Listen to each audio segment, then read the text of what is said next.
Hey, traveler. Paimon. Lenny, what are you doing here in Poisson? Oh, Paimon knows that voice. Over here. What's up, bud? How you doing? Been a while since we've seen your shenanigans. It's been too long. To borrow one of the more popular turns of phrase at the moment, this appears to be quite the fated reunion.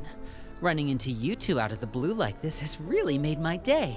I certainly wasn't expecting it. You can say that again. What brings you to Poisson? Wait, Paimon's got it. You must be here for one of your magic shows, right? Actually, we've run into a bit of trouble on the home front, so Father arranged for us to stay in Poisson for the time being. Huh? Trouble. Oh, are Lynette and Freminet here too? Yep, along with most of the other members of the House of the Hearth. You may have noticed Poisson seems a bit more crowded than usual. So you're saying nearly the entire organization has moved to Poisson? Sounds like you've run into way more than just a bit of trouble. What's really going on? Exactly what I was thinking, Paimon. What?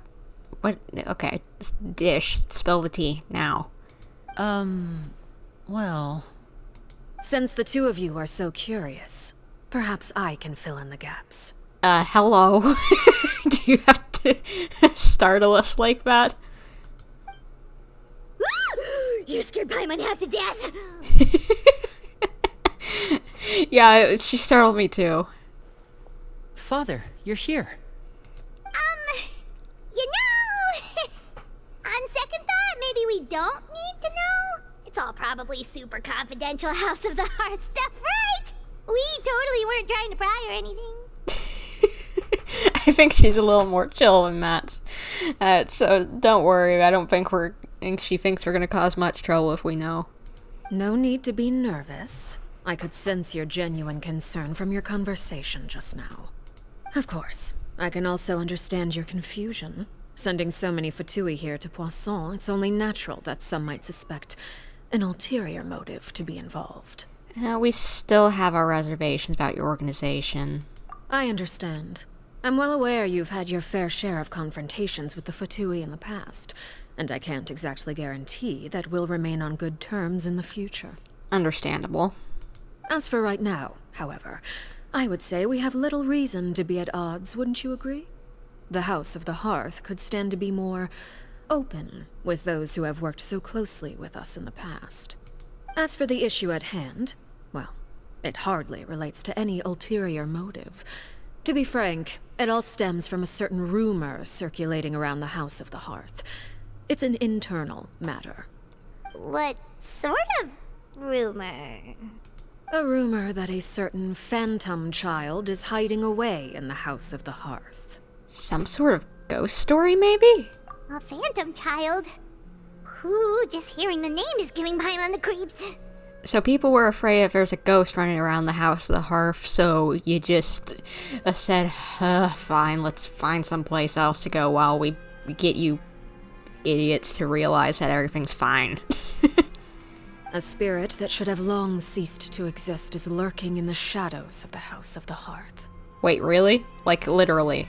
Not just a silly rumor. So I decided to bring the children to Poisson before continuing to investigate the situation. I expect I should be able to track down the spirit fairly quickly. After that, it's just a matter of resolving the situation, if you will.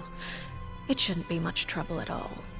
If you're curious, or if you still have some concerns, it might be advisable to stick around for a few days. I'm sure the children would be exceedingly pleased to welcome some visitors. Lenny, I'll leave you to entertain our guests. I have some matters to attend to. Of course, Father.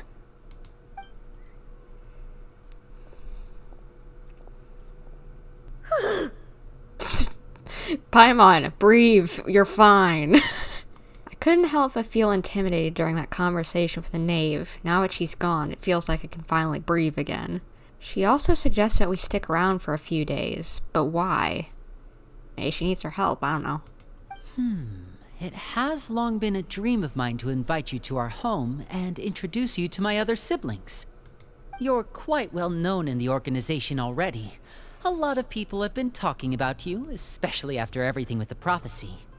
If you're willing, why don't you stay a while and have a little chat with us? You know what? Sure, sounds fun. Alright. We don't have anything else to do right now anyway. But let's be clear, we're just gonna be there as guests, okay? Don't get any funny... Oh, wait a second. For your guests, that probably means we'll be treated to lots of yummy food, right? Possibly, but don't shake them down for food. Of course. During our stay in Poisson, we've been helping out the locals with some fishing. We bring in quite the bounty every day. In fact, today's the perfect chance for me to show you what I can do in the kitchen. Let's go. I'll take you to where we're staying. We rented this house from one of the locals to use as a temporary base. I'll come back later and tidy up a bit. After that, it should be all ready for you to stay in tonight. Isn't this the house that we abducted Freminet in, basically? Is that safe to use, Lenny? Awesome, thanks! So, where are we off to now? Well, when I happened to run into you two earlier, I was actually in the middle of distributing some supplies. With this many people staying in Poisson, we have to bring in outside supplies every now and then. I should probably make sure the rest of these provisions get delivered, otherwise people might start to get antsy. Okay, we'll come with. There are all sorts of rumors about your organization floating around out there. Paimon's not sure if she could even take a wild guess as to what's true and what's not. But now that we finally have the chance to see a day in the life of the house, we can take a good look at how you operate. Well, you're more than welcome to come along. Just follow me.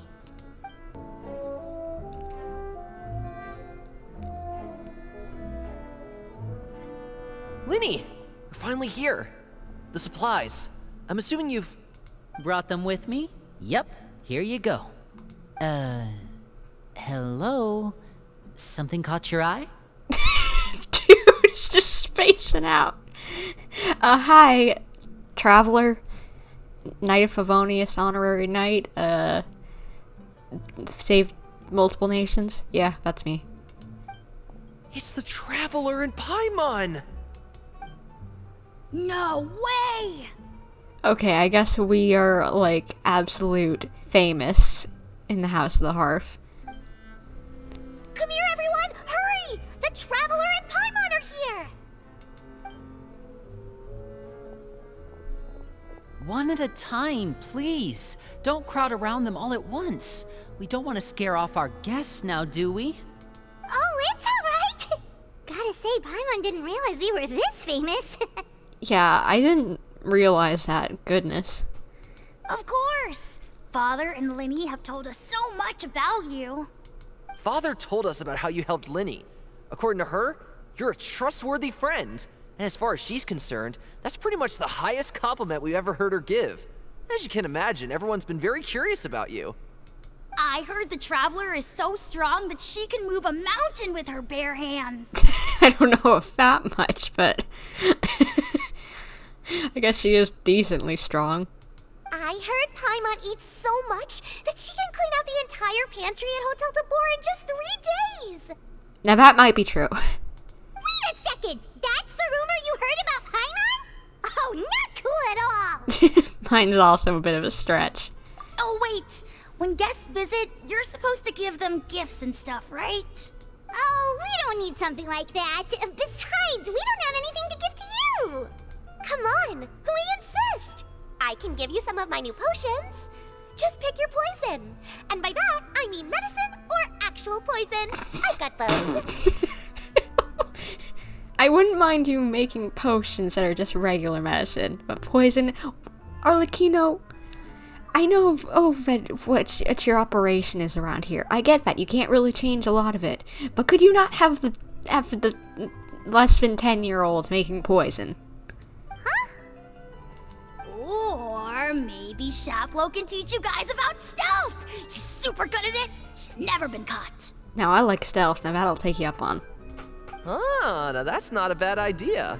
I know you usually prefer to fight head-on, but it never hurts to expand your bag of tricks, right?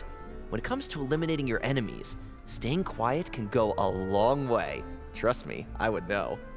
I was poisoned not too long ago, and I'm still dealing with the after effects. So I'm not quite as good as I was before, but I can still give you some pointers. Wait, when you said gifts, Paimon didn't think you meant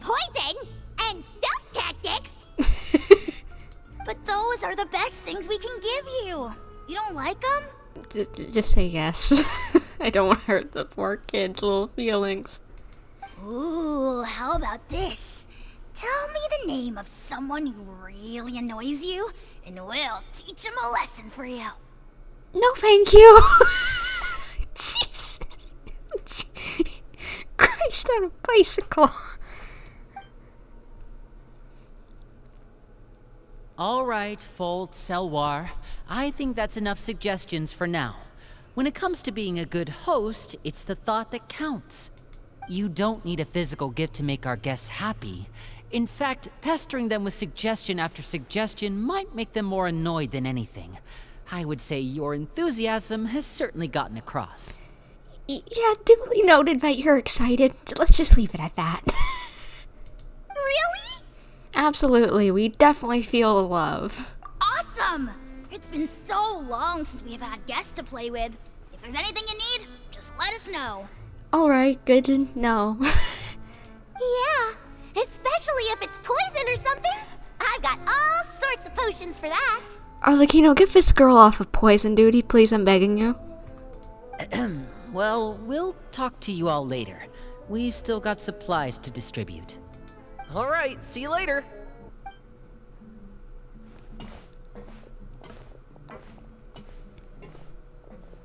Bye! Cute kids, though. Just a little misguided, sadly. Lenny, about all that poison and stealth tactics talk just now. I really didn't mind the stealth tactics, that was fine. That would actually have been useful. Poison... I'm not looking to kill people here. Scared you, did it? That kind of talk comes with being part of the House of the Hearth. When Foltz was really young, he strangled all of his family pets, just out of curiosity. He was labeled a dangerous problem child and was abandoned by his family. Oh, like, I know that's horrifying, but you just abandoned the kid? Whenever he's probably no more than 10? Seriously? Like, just do a better job at raising the kid, for Pete's sake. Elwar has an unnatural obsession with potions. Father has forbidden her from trying all the different concoctions she comes up with, but she still tries to test them in secret. You really have to keep an eye on that one. Sounds like Mau Mau from the Apothecary Diaries. Chaplot is around my age. While I'm mainly responsible for collecting intelligence, he handles surveillance. He's very passionate about his work and has no reservations about taking on some very difficult missions. I know you two probably aren't used to that kind of talk, but I can promise you they only had the best of intentions. Things like stealth tactics and developing different poisons, they really mean a lot to them. They were just trying to share the best of what they could offer, that's all. I guess I could see where you're coming from. I just feel bad for them if this is the life they have to lead, but I don't know. Filial, supplies are here. Thanks. And who are these two? Outsiders? Allow me to introduce you. This is the Traveler and Paimon. Hello. Oh, you're the famous duo I've been hearing so much about.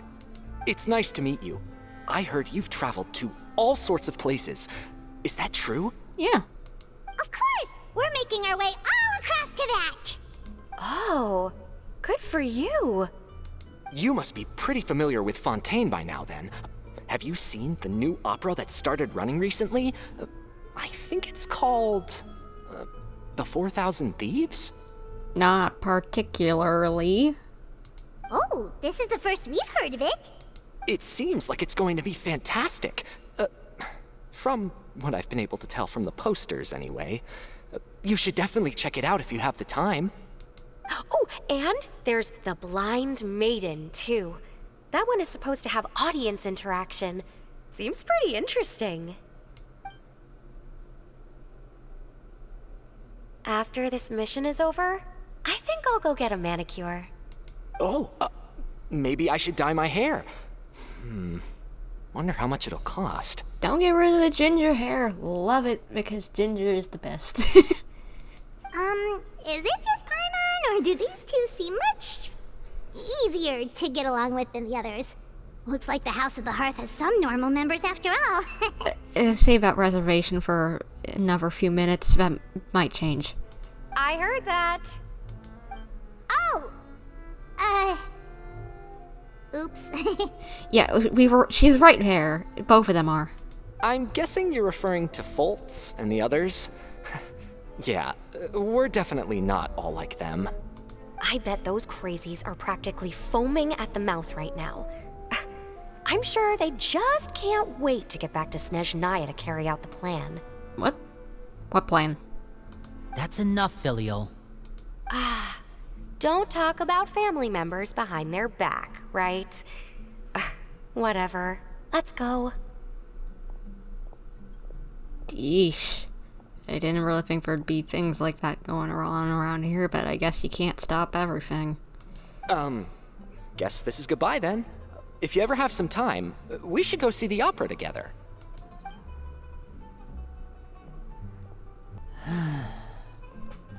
Well, that's it for the supplies. We should probably head back as well. Well, they didn't seem too happy with each other. Seems like there could be something more going on here. We should just observe for now. You're right. We're only here as guests after all. Oh, Linny's getting super far ahead. Come on, let's catch up. So, what do you think of the members you've met so far? They've certainly got a lot of personality. Well, Father is always encouraging us to be strong-willed and independent. So if there's one thing we've got, it's people who aren't afraid to speak their mind. Well, I should probably get cooking. Wanna join? Sure. Of course! Then let's head out and... Freminet? What are you doing here? When did he get here? Well, You okay, buddy? Freminet! Nice to see you again! you too. I heard you're here as guests of House of the Hearth. Welcome. Thank you, buddy.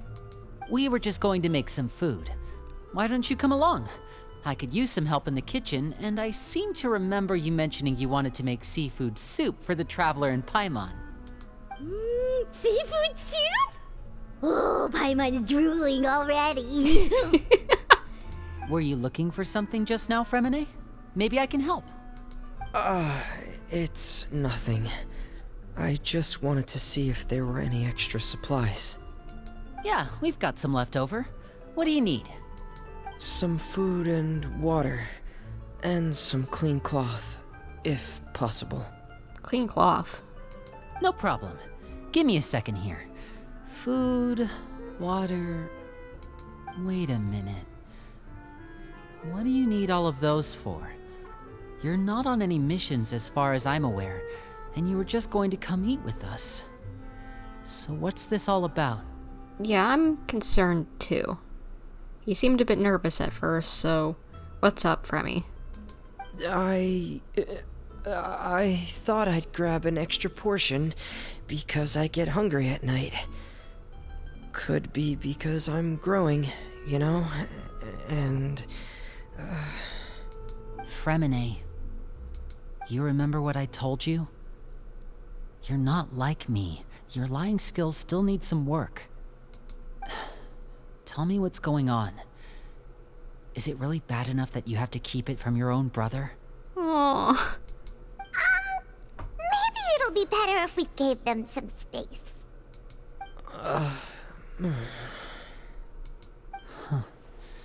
This is the first time I've seen that kind of look on your face.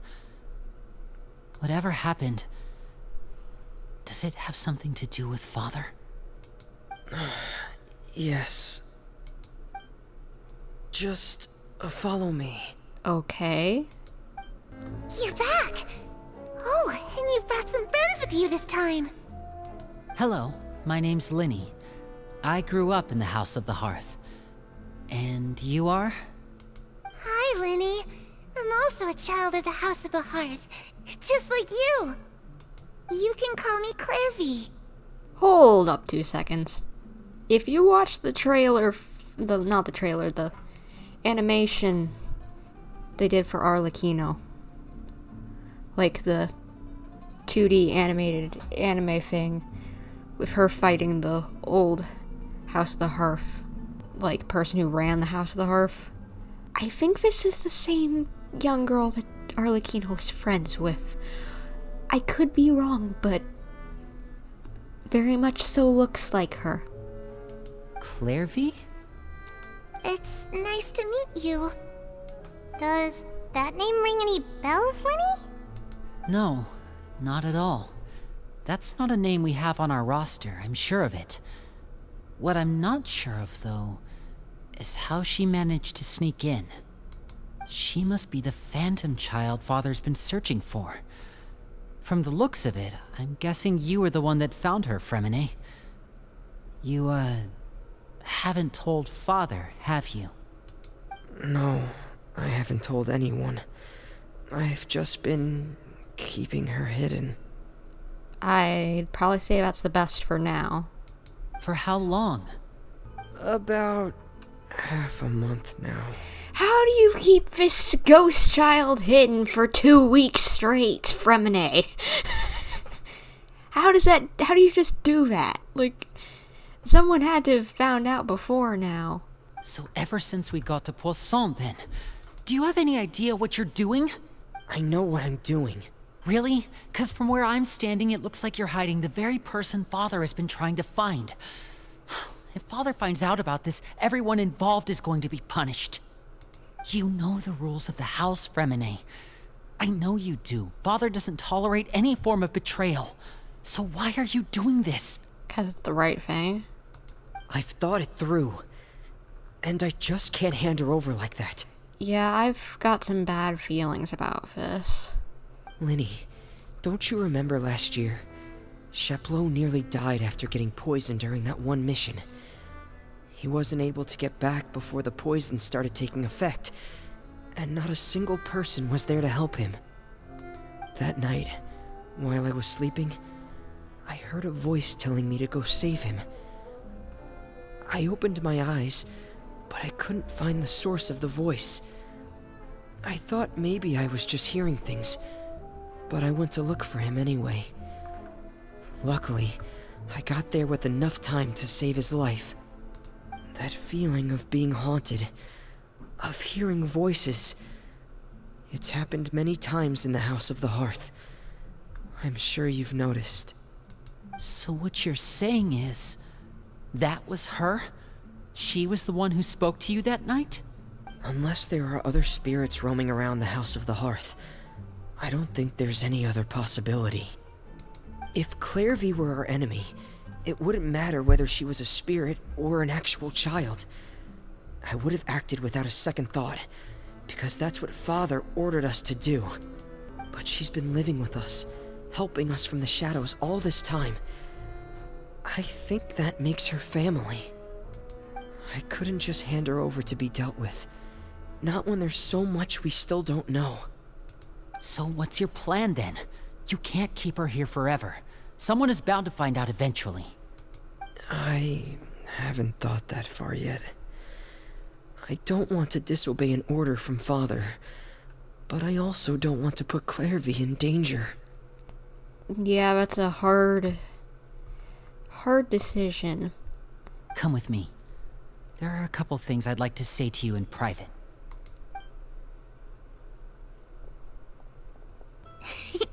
Those two sure care a lot about each other.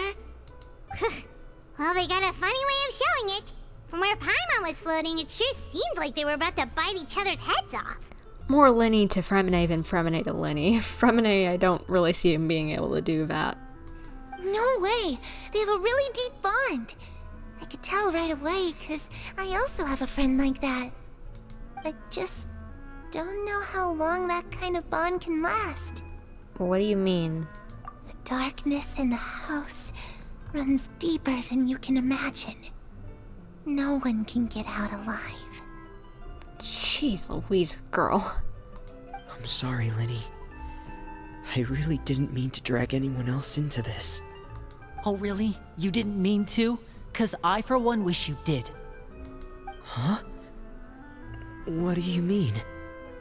You know, when we were younger, you didn't call me Linny. You called me brother, just like Lynette. We grew up together, the three of us. We were all orphans, all rescued by father. Of all the siblings in the House of the Hearth, I think our bond was the closest. Aww.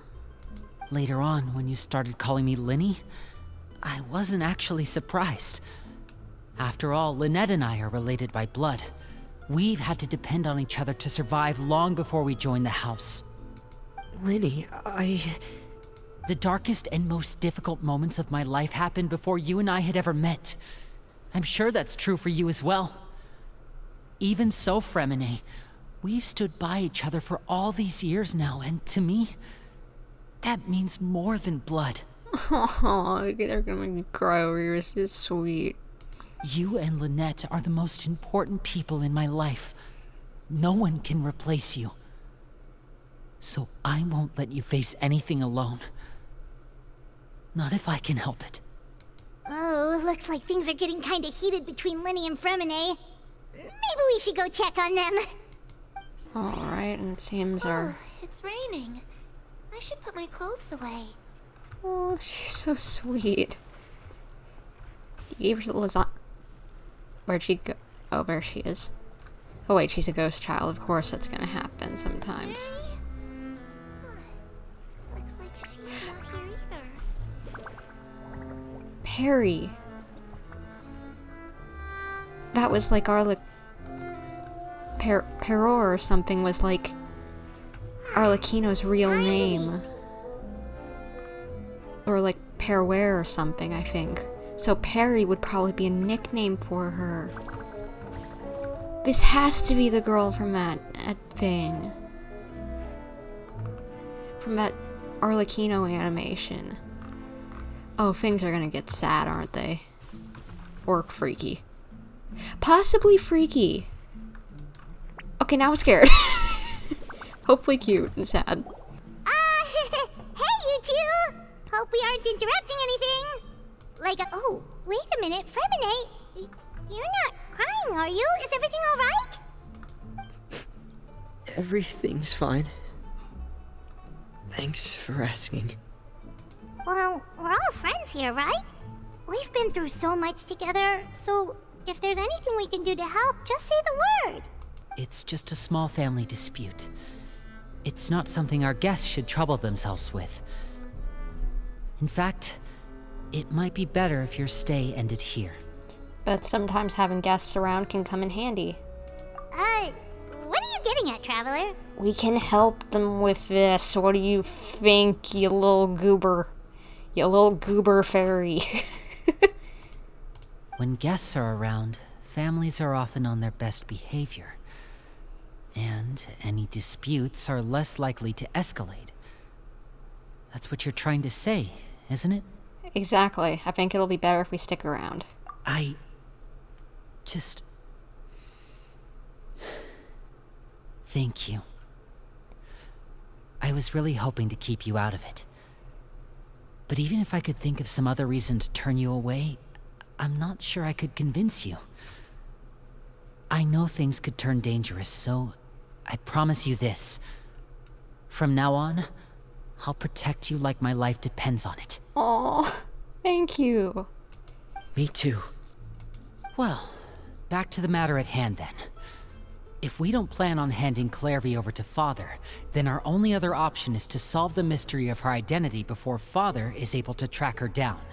That means finding out where she came from and what she's doing here. Then we can send her on her merry way and pretend like none of this ever happened. I've tried that already. And? And... nothing. I tried taking her somewhere really far away, but... after some time, she just reappeared. She even came with us all the way to Poisson. It seems like wherever the house is, she follows. Well, that would make sense why she randomly showed up here rather than just staying at the house, the actual physical House of the Hearth. I don't know much about spirits. Do you two have any ideas? Let's see here. Paimon remembers hearing something like, if you fulfill a spirit's last wish before they died, they'll let go of whatever's keeping them here and return to the ley lines. Oh, it's just that Paimon doesn't really remember where she heard that, so it's not guaranteed to work or anything. No, I think it'll work. Well, sounds like it's worth a shot. Guess that means we should go ask her about her wish. But first, Freminet, I need you to promise me something. What is it? I need you to promise me that this will stay between the two of us. We're the masterminds behind this whole thing. No one else gets involved. Can you do that for me? Of course. I promise. All right. Then let's seal the promise just like when we were kids. Fist bump on 3. Ready? 1, 2, 3. I swear. Lynette! Were you spying?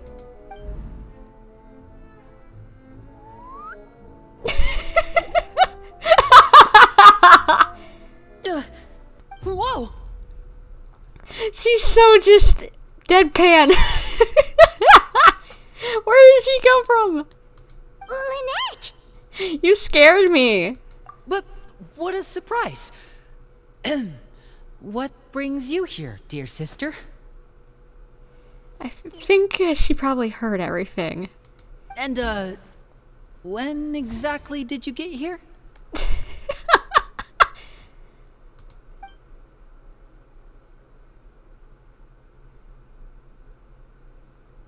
You're an idiot, brother.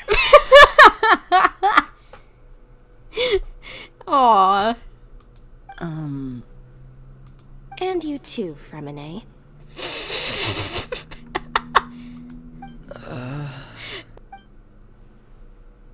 You 3, Traveler. And you 4, Paimon. Why are we idiots?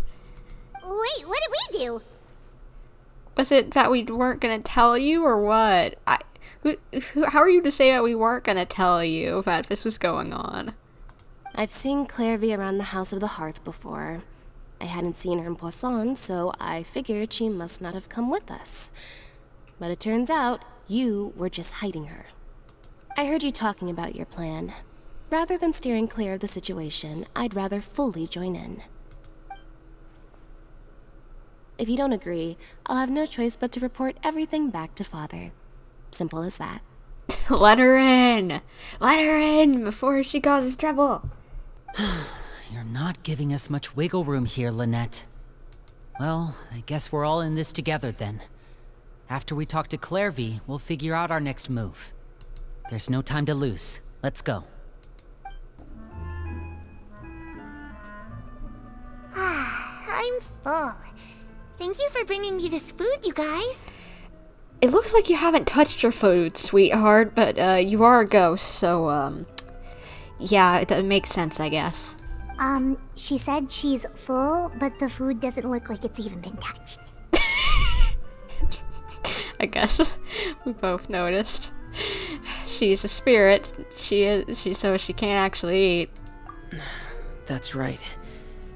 Based on what I've been able to observe, it doesn't seem like Clairvy can interact with the physical world at all. Still, when she's presented with food, she'll always linger around it for a good little while. Maybe, in her mind, she really is eating those things. Does she know that she has already passed away? I've tried to ask her, but she didn't answer. My guess is that she's just as confused as we are. Or maybe she couldn't understand the question at all. Clairvy, if you've got some time, I'd like to ask you a few questions. Sure. Oh, another new friend. Hi, I'm Clairvy. Hello. Clairvy, how did you join the House of the Hearth? Huh? Isn't it the same for everybody? A knave brings you here and then you can't leave. It's just that your name, it's not on the roster. And I've never seen you before. The roster? Oh, I get it now. I think there might be some things you don't know about this place. The people in charge, They're not as nice as they look. They say they keep a roster, but it's not complete. There are a lot of people who aren't on it, and never will be. In this house, some people are family, and other people are just test subjects. Ooh. Those kinds of people aren't ever going to get a place on the roster, unless it's the roster of people who've been executed. I wonder if whenever she's talking about test subjects, she means Dottore, because Dottore stopped doing experiments on children. Wait, does that mean the knave... She... Is there anyone that can vouch for you? Perry. She's my best friend. She's the only one I trust in this place. Well, that's not gonna happen. Have either of you heard of that name before? No. Me neither. Clairvy, Perry. Neither of those names are on the roster. But it seems like she's telling the truth. Either that, or this kid's already got a bag of tricks bigger than mine. Maybe we should try a different approach. Clairvy, do you have a wish? A wish? It can be anything you want. Just imagine. It's your birthday, you're blowing out the candles, and your wish is...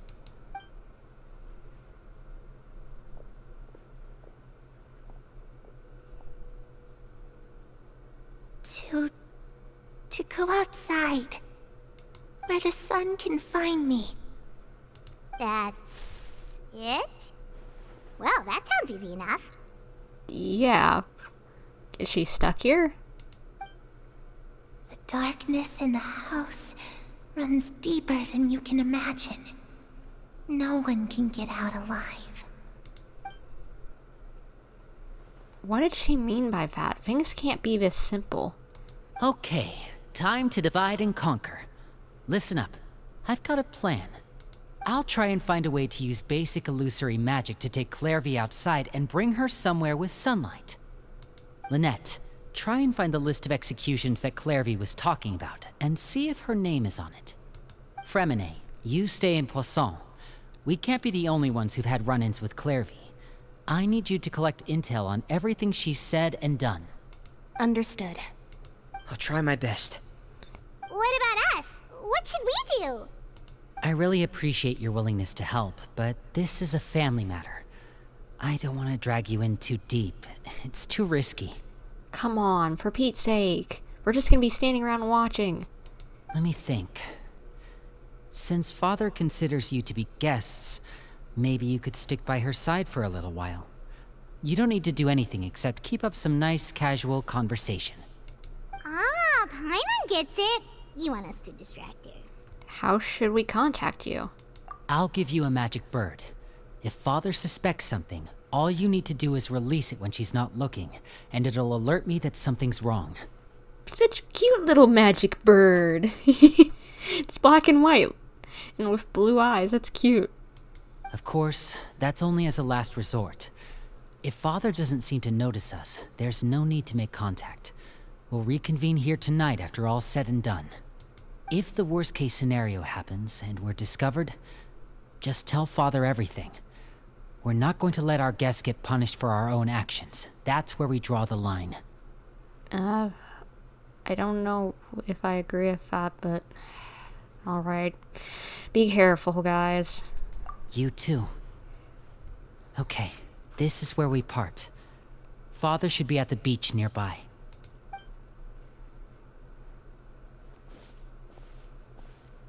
I really hope this goes well.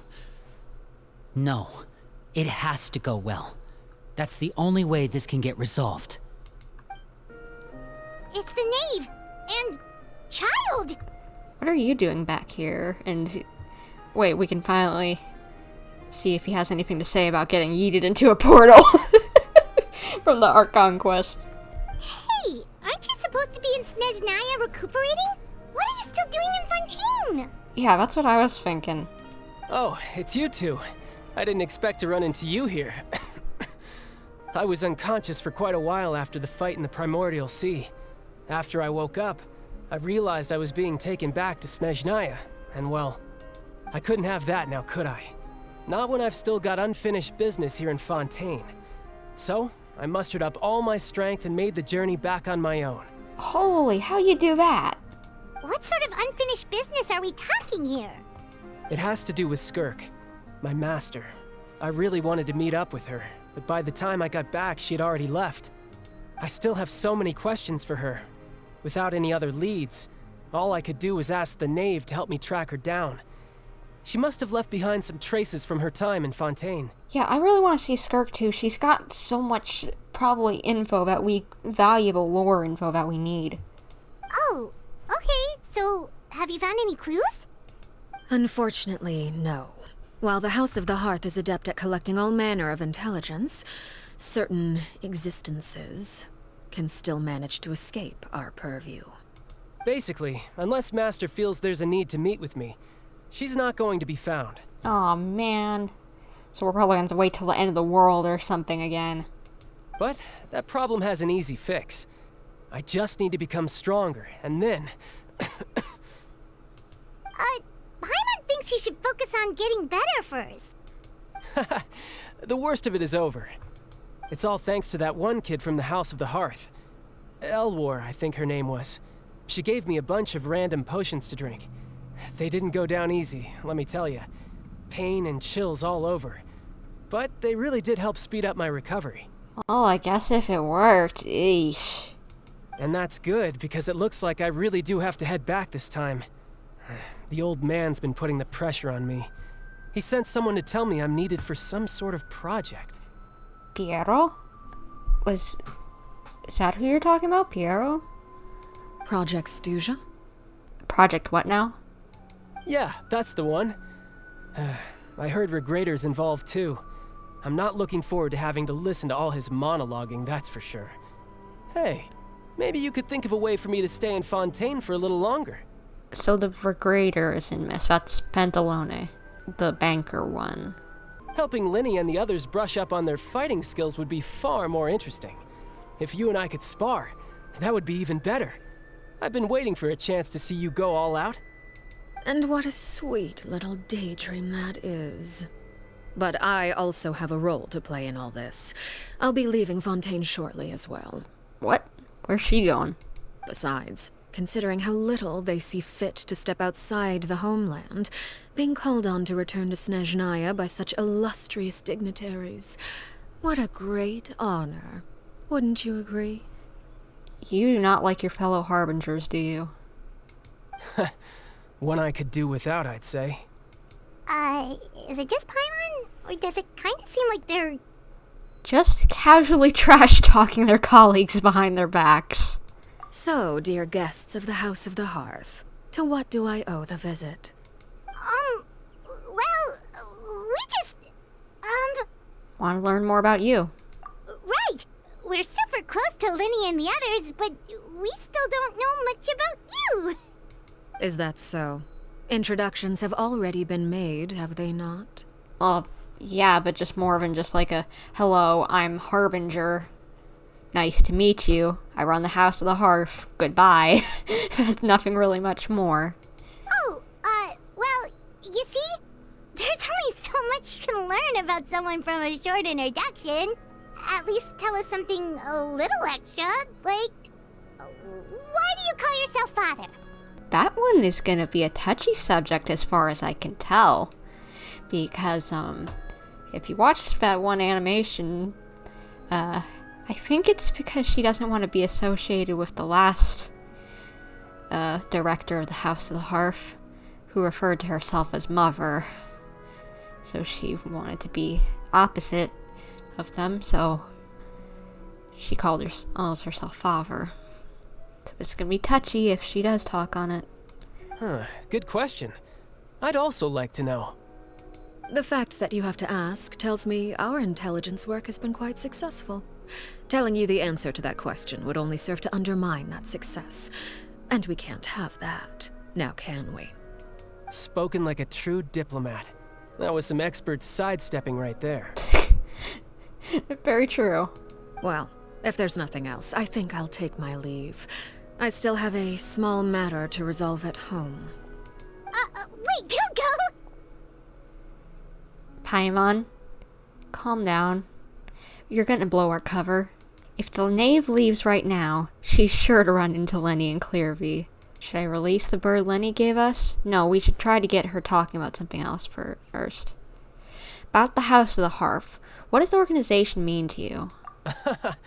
I'd also like to hear the answer to this. I've met some of the members of your organization, and they all seemed like really good kids. They actually reminded me of Tonya and Tusser. Which, by the way, if you ever betray them, I'm just letting you know, I won't let you off easy. Where did that come from? And why would I betray them? Well, you've already betrayed the House of the Hearth once, haven't you?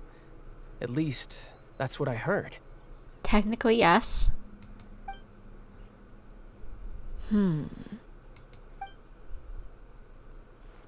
Okay, I admit. That's just what the old man told me. The rooster, I mean. Okay, so Pulcinella is who he refers to as the old man, not Piero. Piero didn't call him back, probably. It was probably Pulcinella. The knave betrayed the House of the Hearth. So does that mean what Clearvy said was true? Does the knave really treat her children like test subjects? I don't think that's accurate. I think it's the last person. Wait, did you really do something bad to those kids? Never mind what I've done. I'm more curious as to what the mighty rooster had to say. Care to enlighten me? Well, nothing much. Just some stuff about you taking out many other members of the House of the Hearth, and even going so far to attack your own family. I see. Oh, based on your reaction, I'm guessing it's all a bunch of lies. Hardly. I don't appreciate his particular turns of phrase, but I suppose he didn't say anything untrue. It's true from a certain point of view. Although, it would be more accurate to say that there is a certain level of prejudice involved, but I don't intend to clear that up just yet. Prejudice has a funny way of concealing the real truth behind certain things, an attribute that I find to be quite advantageous. Call yourself a Fontanian, for example, and people will assume all sorts of things, when the real truth is that this is simply the land where I was raised. Huh? You're not actually from Fontaine? But then why did you try to help out with the prophecy and everything? Does that mean she's from somewhere else? Because we know she has like a curse on her from her arms and whatever. So is she part Conrian, maybe? But she would be full Hilichurl or just immortal or something. So she has to be something else, but I don't know. I was trying to protect the children born in Fontaine. Claiming that I myself was a Fontanian simply made it easier to operate. People would hardly suspect a fellow Fontanian of having any ulterior motives. Who wouldn't want to save their homeland after all? The primordial sea wouldn't have any effect on me, but it would have caused great harm to the House of the Hearth. Well, you wanted extra information, didn't you? There you go. I hope that satisfied your curiosity. So much for learning anything else about her betrayal. She probably only revealed that other secret in order to change the subject. It seems like she's trying to avoid talking about her past. So, you stayed in Fontaine for the kids. I guess I was wrong to believe you'd betray them. Apologies. Looks like I was holding on to some prejudices myself. Good. Like I said, I like it when others have misconceptions of me. Actually, while I was recuperating at the House of the Hearth, there was something else that really caught my attention. I heard that members always resolve disputes and arguments with a friendly spar, and the loser has to back down. Seems pretty cool if you ask me. Would also give them plenty of opportunities to hone their skills. Well, that's only a recent development. In the past, such spars weren't nearly so friendly. The losing party would lose everything, including their life. They were that high stakes? Whew, at least that's not a thing anymore. Well, the current atmosphere's not half bad. I'm a bit jealous, actually. You've got so many family members around you, and you even get to live with them. Having a lot of family around means dealing with a considerable amount of bickering and scheming. Once Tonya and Tusser enter their rebellious phase, I'm sure you'll understand. Oh my gosh, yeah, just wait for it, Tartaglia. It'll be chaotic ride. Just imagine. Tusser becomes obsessed with plucking out strands from the rooster's mustache, or Tonya decides to dye her hair 42 different colors. Okay. I get the picture.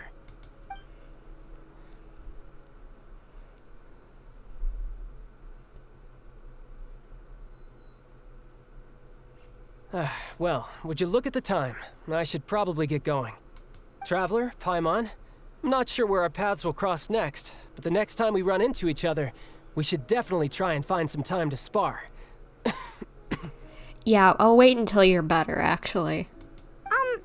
Again, maybe this is a conversation we can have when you look less like you're gonna keel over. Exactly. All right. Well, thanks for everything, Arlecchino. No thanks necessary. You also played a part in obtaining the Gnosis. I would say we can call ourselves even. I like the sound of that. Well, I'm off. See you all some other time. We should probably get going too. Do you want to head back with us? Oh? You want me to leave so soon? Oh, well, you see, I'm rather enjoying the evening breeze. If you don't mind, I think I'll stick around for a bit. I have some things to think about. Okay. Should we stay with her or no? Would that be too suspicious? Apologies for not attending to you like a proper host. Please forgive this slight. I do hope you'll have a pleasant stay. Winnie, how did everything go? Well, long story short, we ran into a small issue. Clairvy can't go into the sunlight. What do you mean? Everything was fine at first. She followed me up to the surface just like I told her. But as I led her out of the shadows and into the sunlight, she vanished. I turned around and there she was, standing at the edge of the shadows, silently watching me. Huh. Maybe she's afraid of sunlight, or... No, it wouldn't be her wish if that were the case. Something's keeping her tethered to the shadows. Well, we could always try pushing her into it. Not sure pushing works on a non-corporeal being, Paimon. Oh, true. I've pretty much tried it all already. Nothing worked. Eventually, the sun went down, so all I could do was bring her back here. How did it go with you, Lynette? Good. I've got the list. It's right here. Really? Well, what are we waiting for? Let's take a look!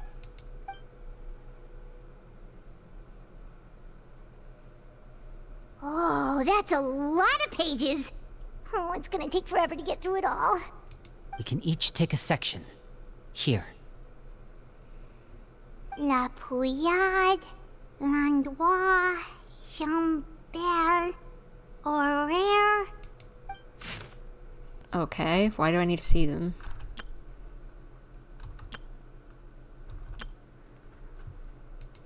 Oh, yikes. That Horaire guy has a huge scar on his face. He's kinda giving Paimon the creeps. Ah, I've met him before. The scar is from an injury he received during a mission. I still remember him joking with me about it. He said any future lover would take one look at him and then lose all interest. He looked fine, for Pete's sake. Did he say anything else? Well, I asked if there was someone he was interested in. He said no, and that's where our conversation ended. It was only later that I learned he really did have someone he liked. He risked everything to escape so he could be with her, but it didn't work. One day, Father asked to see him, and, well, I never saw him again after that. What if she got him out? I don't know, I'm just saying. Wait, so that means the knave, she... It may seem cruel, but it's just one of the rules of the house. It is cruel. Betrayal is not to be taken lightly. We know too many secrets to come and go as we please. So, if you do try to leave, you pay with your life. Eesh. Her name's not here, huh? Well, that's not too surprising. It doesn't seem like this list is complete. It only contains records dating back around 5 years. Let's shift our attention then. Freminet, were you able to find anything out? Freminet. Sorry. I was thinking about something. I managed to talk to quite a few people, but I couldn't help but notice that the atmosphere in the house was a little... strange. Strange. Yeah, I mean, I know there have been arguments in the past, times when people haven't gotten along. Chaplot and Filiol are a good example of that. Oh, those are two of the people that we met while delivering supplies. Paimon can see how they might not get along. They had very different vibes, and their, interests seem to be pretty different as well. Understating that. English. That's to be expected, actually. Father brought us all here, shared her knowledge with us, taught us how to fight. That's one thing we all share. But that's also where the similarities end. Not all of us feel the same desire to stay here. As members of the House of the Hearth, we're also considered part of the Fatui.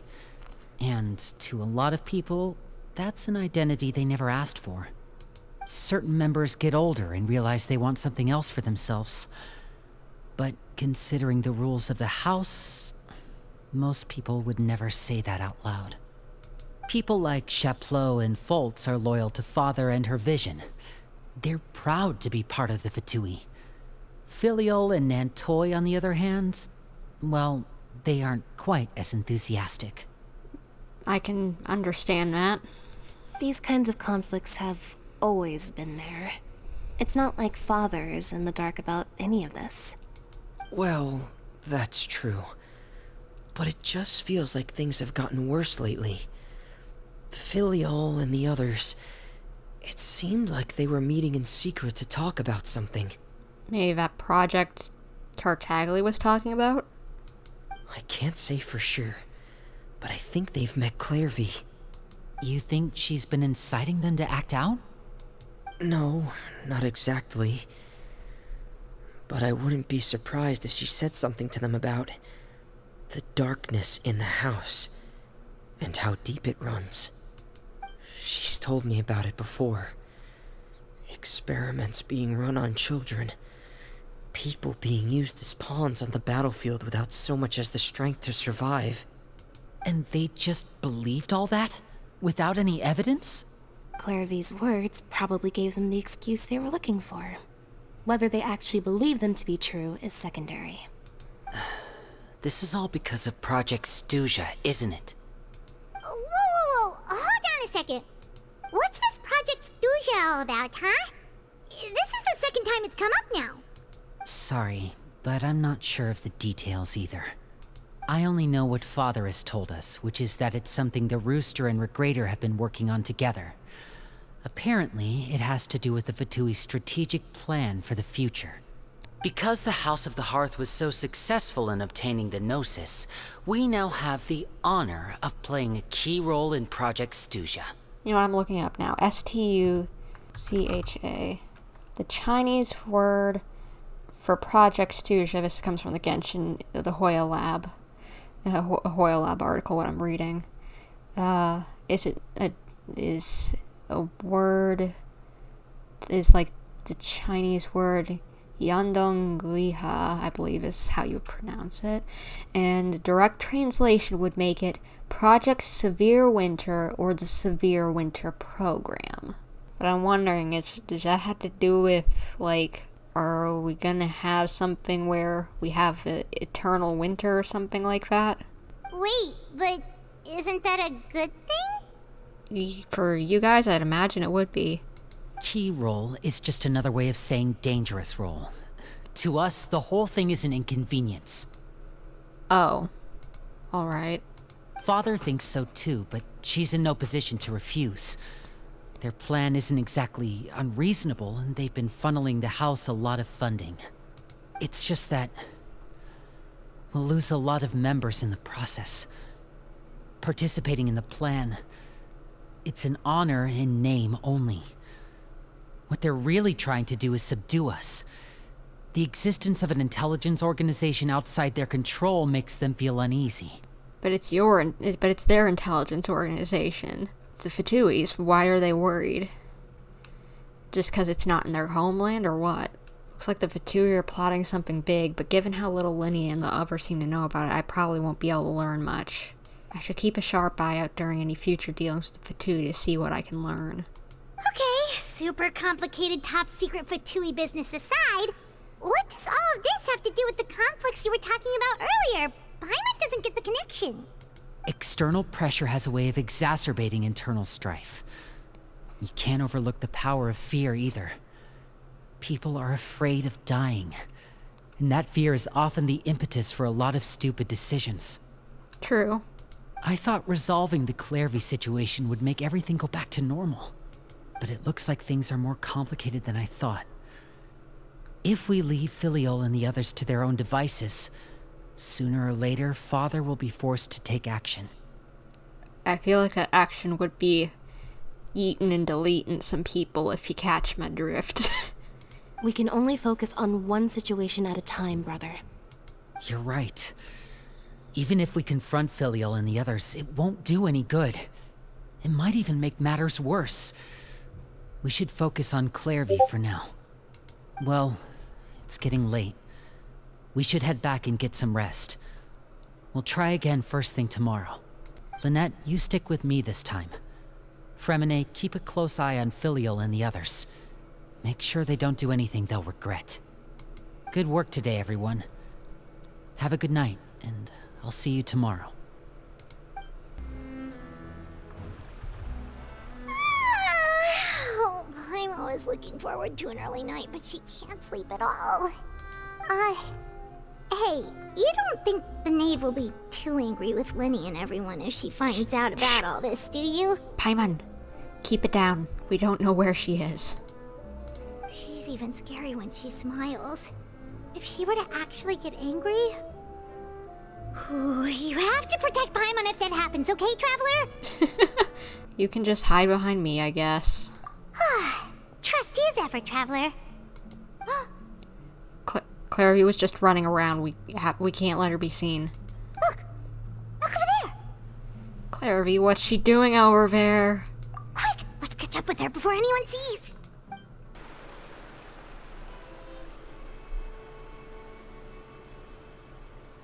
Clairvy! Shh. I opened the window while no one was looking. Look how pretty the outside is. It's... the window? There's nothing here. If only I could have more than this. You probably think I'm being silly, huh? All this hopeless resisting. It's better to dream of what I could have than try to make it a reality, right? Please, help us get on the same page here, Clary. We need you to tell us what you know. Can you do that? Sure. Although, after you hear all this, I think you might regret that decision. Everyone in this family is nothing more than a tool. Something to be used and exploited. We're all expendable. Including me.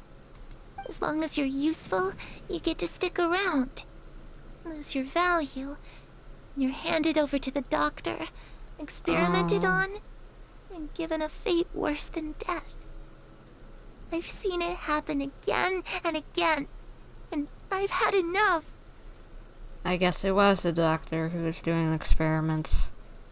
You're saying the knave did all that? It's just, that doesn't seem like something she would do. She's scary and all, but it seems like even she has lines she wouldn't cross. I knew you wouldn't believe me. Everyone thinks she's a good person. They all think of her like a real mother. Mother? I knew it. She had to be talking about the old one. But she doesn't deserve that title. She's disgraced it and tarnished it. And if I had things my way, I'd never see her again. If only Perry were here, she'd understand. Harry. There's that name again. Also, Paimon's getting a strange feeling. It almost feels like she's not really here with us.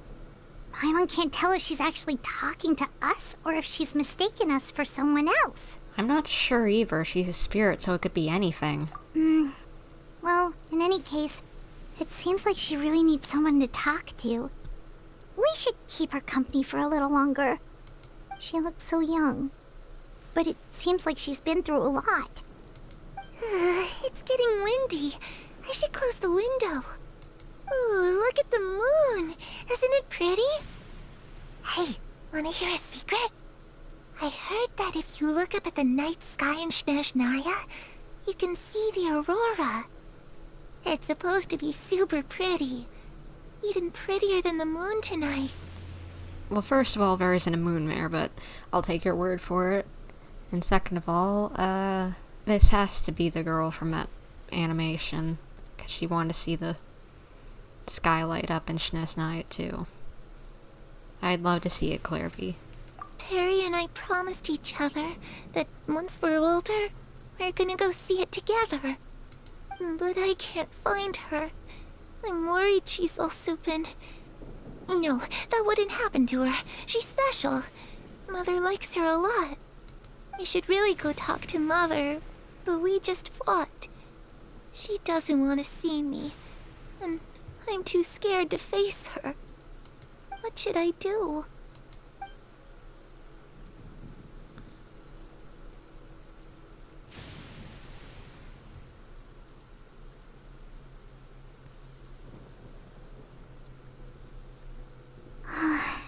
Paimon really doesn't understand what's going on with her.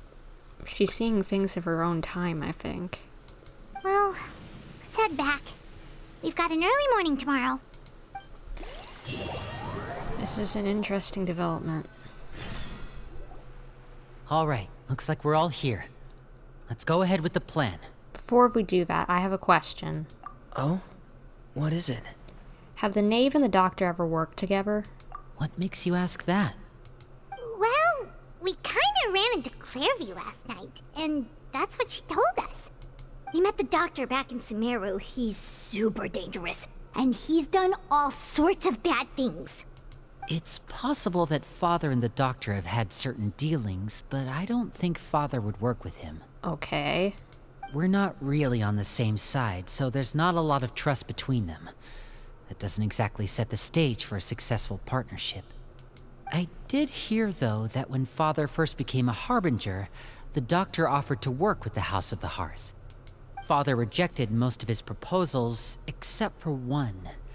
It had to do with some sort of secret experiment. Wait, is she continuing things? Secret experiment? Could that be what Clairvy was talking about? I don't think so. I don't know any details about the experiment itself, but I do know it's an entirely independent operation. The Doctor only proposed a direction for the research. That was the extent of his involvement. I still don't think that counts as working together. I don't know, maybe? The details of the experiment are confidential, but complete records are kept on all participants. That doesn't seem to be the case with the situation Clairvy referred to. I know you don't agree with some of the Fatui's methods, and I'm not asking you to. But I am asking you to trust us on this. The House of the Hearth has its own principles. There are certain lines we're not willing to cross. Alright, that's good to hear at least. Clairvy seems to think the knave and the doctor worked together to do something horrible. If that turned out to be true, Paimon doesn't know how he would even face you guys. It's just that it doesn't seem like Clairvy is lying either. The easiest thing to do would be just ask the knave directly, but Paimon doesn't think she'd tell us. Let's focus on the plan for now. Father didn't come back last night. She's probably still near the shore. We'll be counting on you to distract her. Lynette, you're with me. Freminet, you know what to do. Be on your guard, everyone. All right, let's get to it.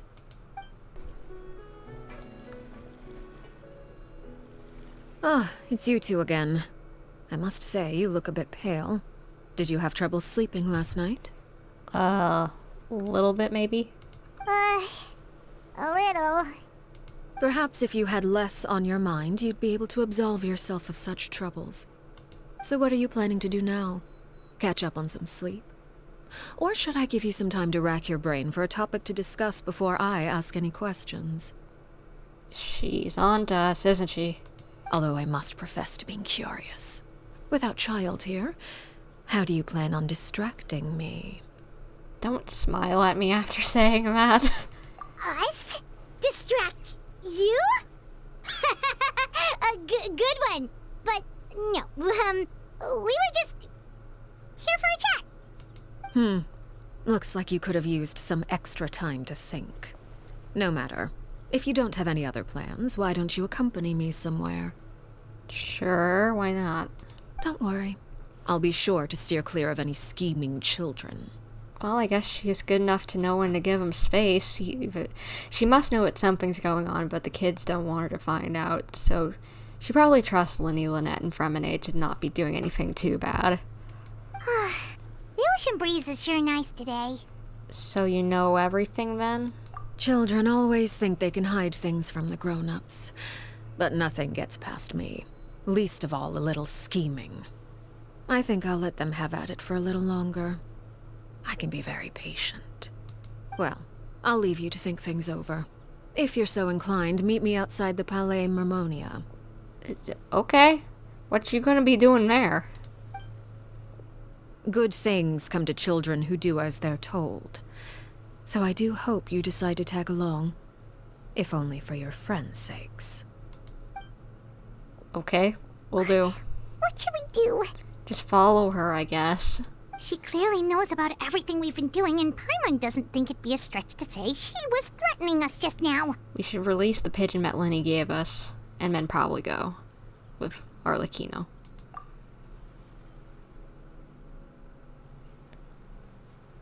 Oh, good idea. Hopefully he sees it in time. Well, we should probably head to the Palais Mermonia. Paimon doesn't want to find out what happens if we don't show up. Based on what the knave was saying just now, it sure didn't seem like it'd be anything good. We really don't have any other options, so I guess all we can do is take it one step at a time. Okay, then we probably shouldn't keep her waiting. It seems like Linny and the others are on thin ice, so let's do our best to not get them in any more trouble. Yeah, let's keep our mouths shut for now. Seeing as we still have some time before my meeting, we might as well enjoy some pleasant conversation while we wait. I'm glad to see you get along with my children. Being surrounded by good companions is necessary for a child's development. You're not planning on doing anything to them, are you? I assume you're referring to Lenny, Lynette, and Freminet. Although, there's that situation with Filial and Nentoy as well. It appears quite a few people have been acting out lately. No matter. I'm not one to discriminate. All those who betray the house meet the same fate. There are no exceptions. Don't tell me you mean that about Lenny, Lynette, and Freminet. Does that mean you're going to kill them? Oh, are you here to beg for their lives? I'm sorry to disappoint, but the rules of the house change for no one. In my organization, everyone is responsible for their own actions. But don't you care about them at all? They really respect you. They even call you father. You must feel something for them. Any organization in which feelings come before principles is one destined for ruin. The House of the Hearth is hardly an exception. You could say our principles are more stringent than most. Arla, I think you need to tone it down a notch. Perhaps I can offer you this consolation at least. As our guests, you two will not be held accountable along with them. There's really no other way to solve the issue? I would imagine Linny, Lynette, and Freminet will be able to keep their lives. Thank goodness. As for Filial, Nentoy, and the others, I'm afraid there's little I can do.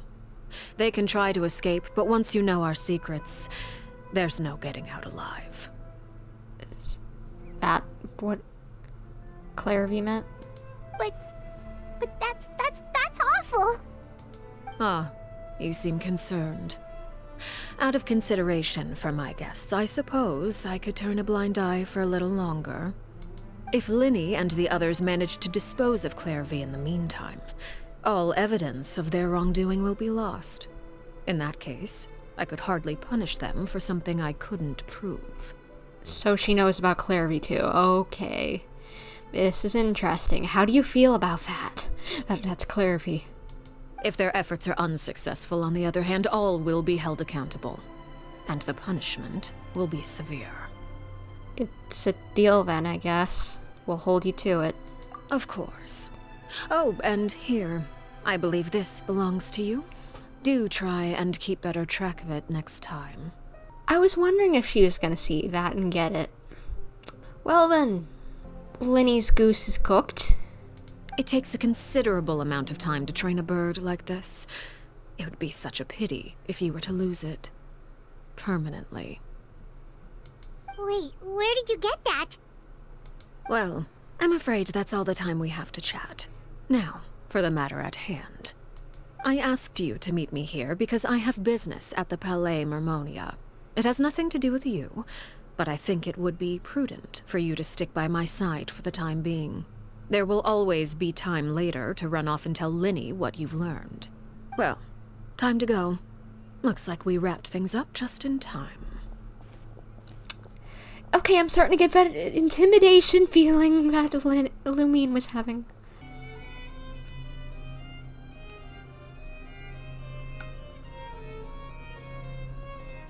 It's been a while, Monsieur Neuvillette. I must say, I wasn't expecting my meeting request to be approved quite so quickly.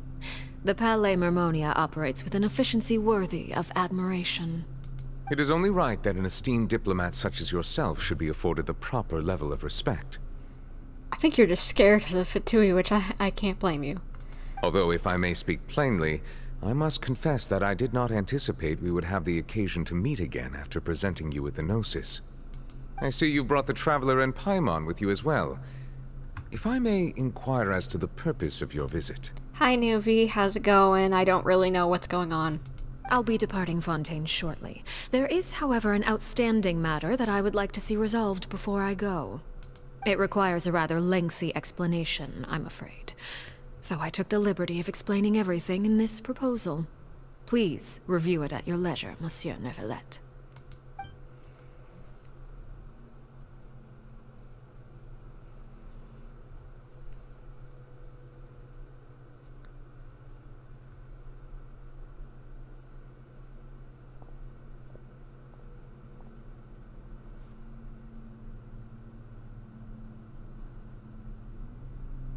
So we're just gonna wait? Alright. You enjoy your tea.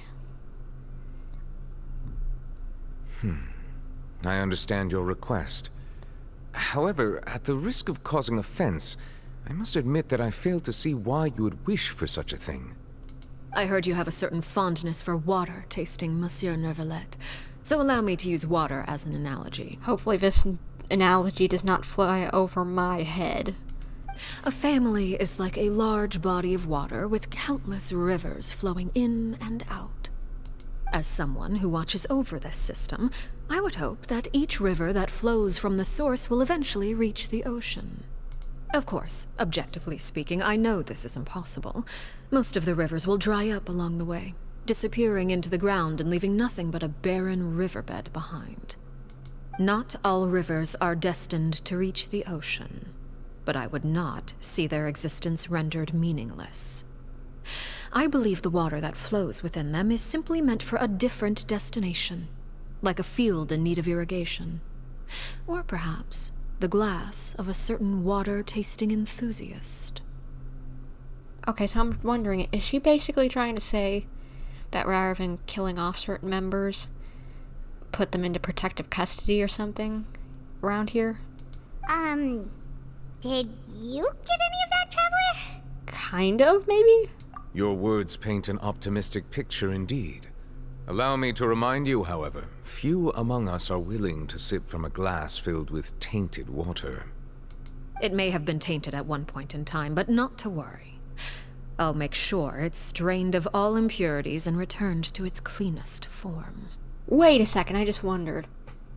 She mind-wiping people who want out? And then just letting them go? Is that what the experiment with Dottore is?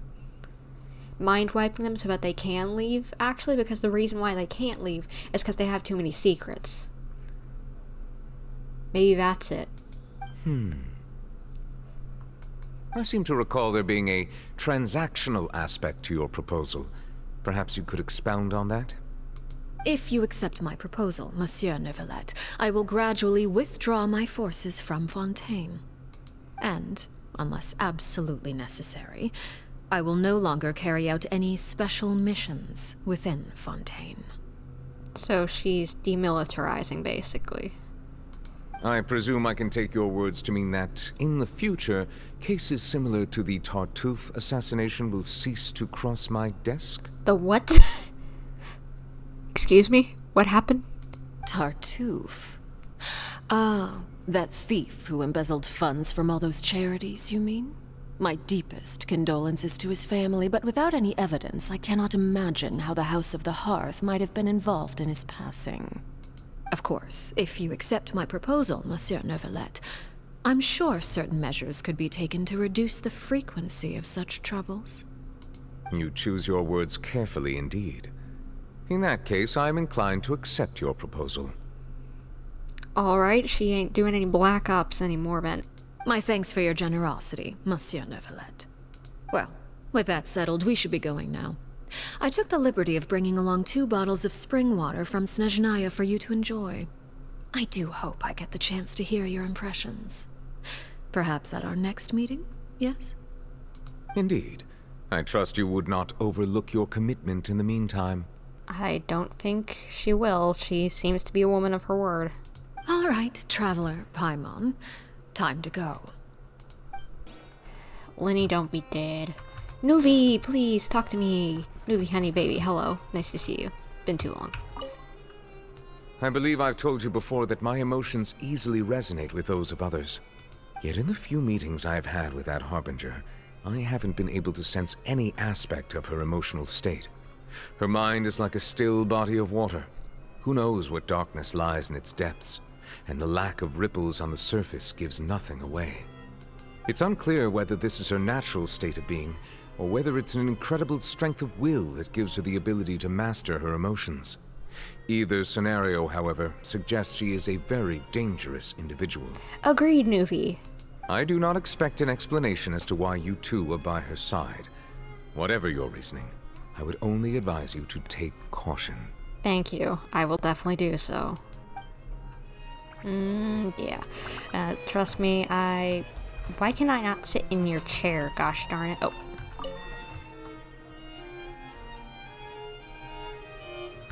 See? I'm here now. I run this place. Sorry. Sorry, Navy. Love you, honey. Love you. Mwah. See you. Bye. Anyway. Hey. So, what exactly were you talking about back there? We'll find out in due time, probably, and I think my theory might have been correct. Paimon only heard you mention some rivers, a large body of water, and then some kind of irrigation scheme. You really want to know? I would imagine there might be more pressing concerns at the moment. Yeah, we can figure out this later. Let's just save Lynette and Freminet now. Winnie, Paimon really hopes everything's going okay.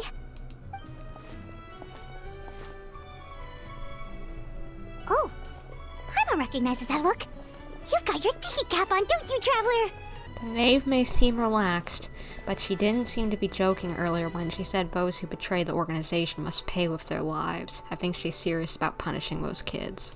How should we stop her? No, there's something else we should figure out first. While we were talking in front of the Palais Mermonia, she mentioned Clairvy's name. Does that mean she knew where Clairvy was this entire time? Maybe she even anticipated how Lenny and the others were going to act.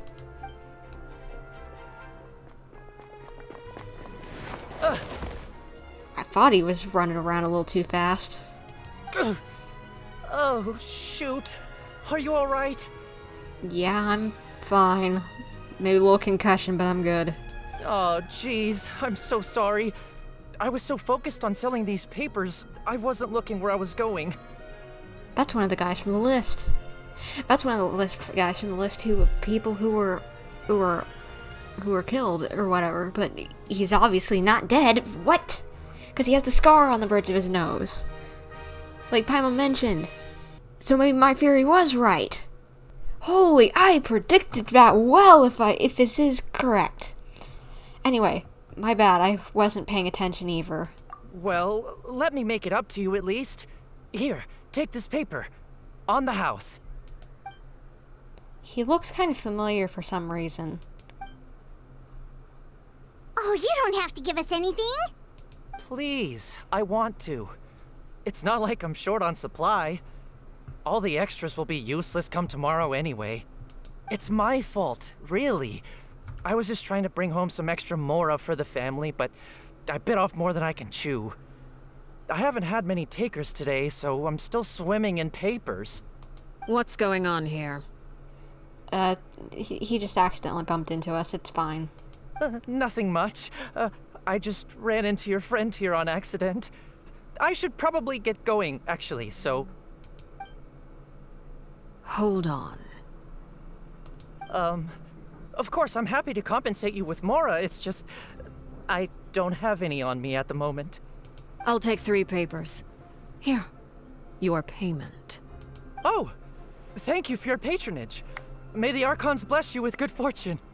If only I had the chance to run into such generous customers every day.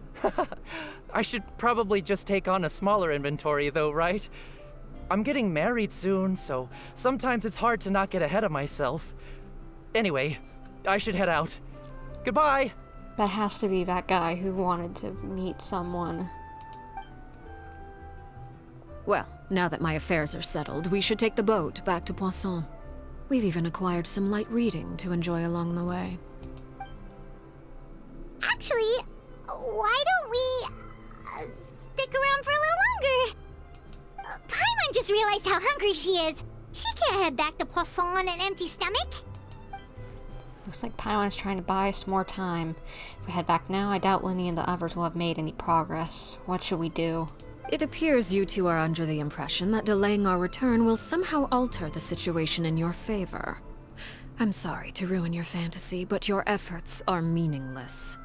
That being said, I could be persuaded to give Linny some extra time. I just have one condition. Yes? If you agree to my request, I'll even answer some of your questions. You're quite curious about Clairvy, are you not? And my relationship to her. Yes, I think I know it, but you might as well tell me. Wait, why are you being so generous all of a sudden? You're not gonna ask us to do something bad, are you? You overestimate yourself.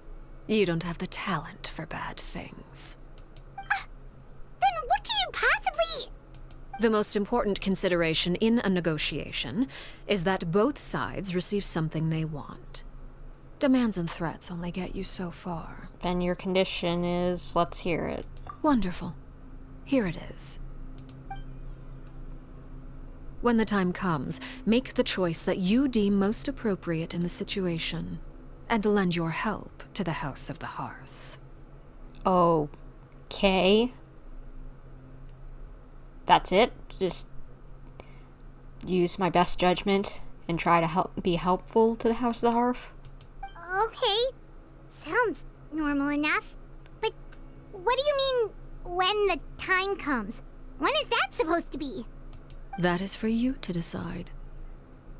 I guess we accept your condition, because we do get to make our own decision of what the best thing to do is. Then we have a deal. Follow me.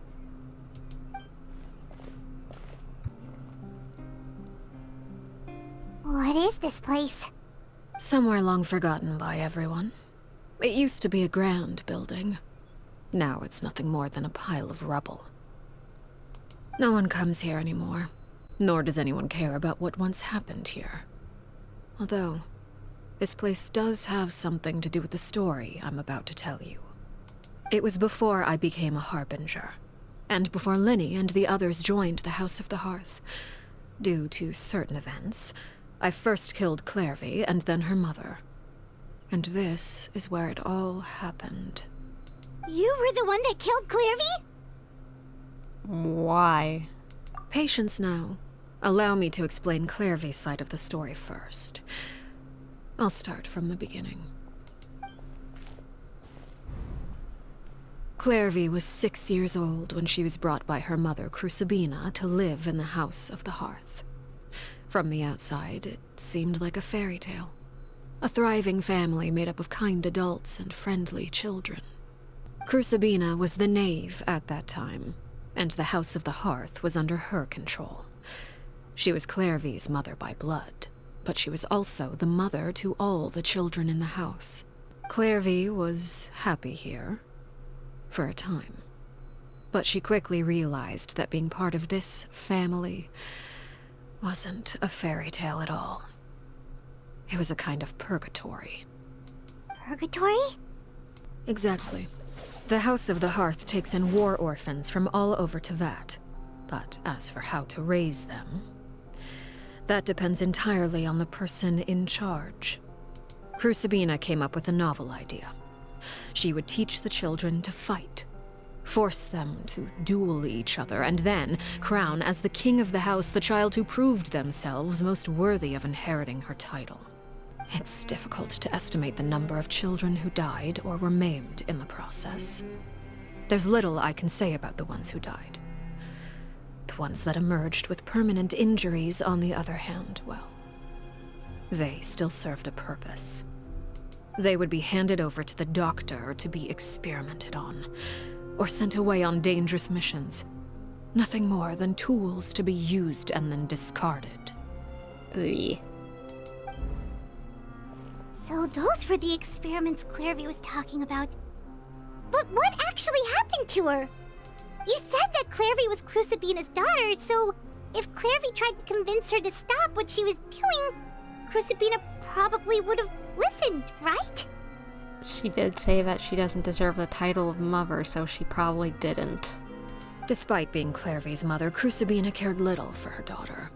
She forced Clairvy to join the House of the Hearth only as a means to demonstrate her own impartiality as a mother, to prove that she treated all her children equally. Clairvy did try to convince her mother to change her ways, but it was to no avail. After her efforts failed, the only other option was to rise up and try to fight back. Unfortunately, the other children had already been thoroughly indoctrinated into the illusion of happiness Crucibina had created. Of course, there was one exception. Someone Clairvy's age who knew the truth about the House of the Hearth. Her name was Peruere. Perry? Wait, the friend that Clairvy mentioned? Friend, huh? I suppose we can call her that for now. Clairvy was a cheerful and passionate person with a tenacious spirit. Peruere, on the other hand, was rather cold-blooded. Her cold-blooded nature allowed her to see through Crucibina's facade. Yet, it was also this cold-bloodedness that prevented her from acting against it. At least at first. While Clairvy longed for freedom, Peruere was convinced that, amid all the fighting and violence, she would make it until the end. Despite their differences, the two became fast friends, united by their knowledge of the truth. Clairvy told Peruere that she hoped to create a real family, where no one would be killed or sacrificed. There may have been a certain naivete to her ideas, but Clairvy proved her determination many times over. She tried countless times to run away, ask for help, or expose the truth. But her efforts only earned her beating after beating. The only thing that kept her going was her strength of will. Yeesh. Poor Clairvy. Even with her body racked with pain, she would still stand on her tiptoes and open the window at night. She and Peruere would look out at the moon together, a fierce longing for freedom shining in her eyes. But one day that light simply vanished. Oh no. What happened? Her hopelessness resulted from a culmination of things. 10 years had passed. 10 years worth of failure after failure. She and Perouer weren't children anymore, but finding any chance to escape still seemed as hopeless as ever. It was during this time that Perouer suggested a new plan. If escaping was out of the question, why not take down the very person sitting on top of this throne of lies? Mother herself. Makes sense, I guess. Clairvy rejected that proposal. She claimed that, as a famous harbinger, Crucibina possessed an unimaginable amount of power. Trying to kill her would have an incredibly low chance of success. Clairvy never gave another reason, but Perouer could see it written all over her face. Clairvy still thought of Crucibina as her mother. Killing her own flesh and blood was a line she couldn't bring herself to cross. Understandable. If she couldn't escape and fight back, then only one option remained. Death? Precisely. Death was the only way that she felt she could be free. It happened during a duel. When she arrived at the dueling ring that day, her partner turned out to be none other than Perouer, the very person that had stood by her side all those years. It was a fierce battle. But ultimately, Clairvy decided to let Perouer end her life. From that moment on, Perouer's journey was one written in flames. When the rain finally came and washed it all away, there she stood, the sole victor in Mother's endless game of slaughter. A trail of corpses strewn across her path to success. It was the very result she had predicted 10 years prior. Even then, she believed she would make it until the end. She wasn't surprised by the fact that she emerged as Mother's undisputed heir. Rather, her success left her with an inexplicable sense of restlessness. She was unsettled, and there was only one thing that could quell that sensation. Perhaps you two would like to take a guess as to what it was? Killing the person at the very top.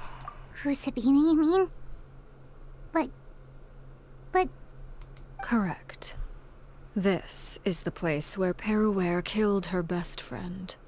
A mere year later, this is also the place where she fought tooth and nail to kill the mother they shared. The moment she acted, any conception of what was right or wrong ceased to matter. It's one of the principles of the house. Only those who survive get to write the rules. Yeesh. Perouer won the battle, and became a harbinger herself. After which Her Majesty, the Tsaritsa, bestowed upon her a new name. Arlecchino. So the Perry Clairvy was talking about... It was you all along. You're Perouer. Arlecchino is just a name you got later. Well, yeah, we know that. The titles of the Harbingers Paimon, we know for a fact aren't their real names. Because they have like 10 different titles, for Pete's sake. Anyway, this was your story just as much as Clairvy's. I left that name behind long ago. I must say, hearing it now does bring back memories. After I defeated Crucibina, the moniker of Mother died with her. I chose to forego the title she called herself, and even chose to give up my own name. I rebuilt the House of the Hearth under a new identity. Not only as Arlecchino, but as father. And that is where the story ends. Any more questions? The Clairvy we met, though. Who is she exactly? Yeah. Based on what you just told us, Clairvy wasn't a little kid when she was killed. So the Clairvy we met... Was she really a spirit at all? I feel like she has to be, but maybe not. Because Paimon does have a point. That's not when she died. I suppose you could call her an illusion born of flame. Her existence is like ashes to a fire. Something left over in the wake of blaze and ruin. You see, A certain power runs through my veins. It's not unlike a curse. My flames leave behind shadows of anything they consume. So, your existence, your curse, made this little apparition appear? Of course. The chances of those shadows morphing into a sentient entity are exceedingly slim. Clairvy is a very special case. So it's not really her. Clairvy died when she was 16 years old, but what emerged from the flames was her 6-year-old self. Her appearance wasn't the only thing affected. Most of her memories were lost to the blaze as well. Memory is a mysterious thing indeed. Losing a portion of your memories will alter your sense of self.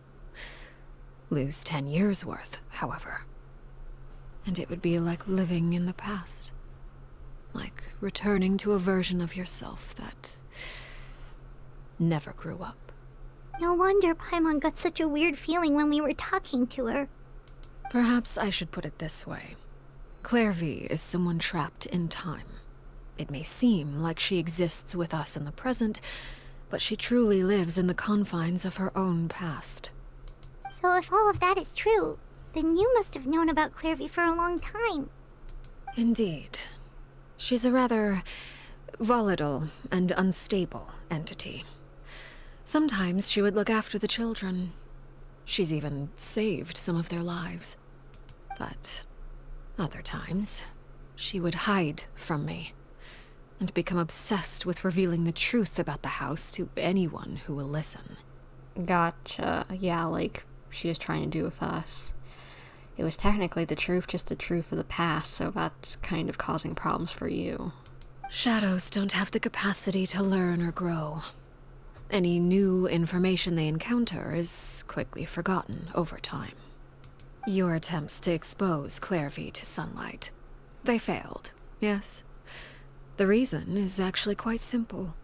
In Clairvy's mind, the house is impossible to escape, and it is this very perception that traps her there. But no matter. All I have to do is kill her again, and all will be resolved. I don't anticipate so much as a single speck of ash will be left behind this time. Yeesh, I feel bad for that having to happen, but she's... Oh my gosh, I don't know what to do. Wait! Paimon can understand why you might want her gone, but isn't there another way? So what if she's trapped in her 6-year-old self? She's still your friend! At least talk to her first! It's too late for that. She broke the rules, and now she must be punished. That goes for Filial and Nantoy as well. She's had quite the effect on them. I hope you understand. The difference between Crucibina and myself lies in our formulation of the rules, not our policy for enforcing them. Upholding the rules without question is a trait we both share, because that is how a household should be run. Is this really what you want to do? I mean, getting some lines for once.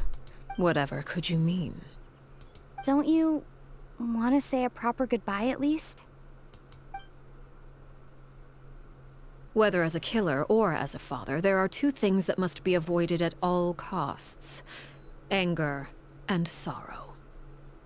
Anger makes you impulsive. Sorrow causes you to waver. Well, it appears it's about time to proceed. Before we arrived, I told some of my well-behaved children to bring our troublemakers here by nightfall. I do believe I've kept my end of the deal. I gave your friends quite a bit more time. As for what happens now, we'll just have to wait and see. Oh no.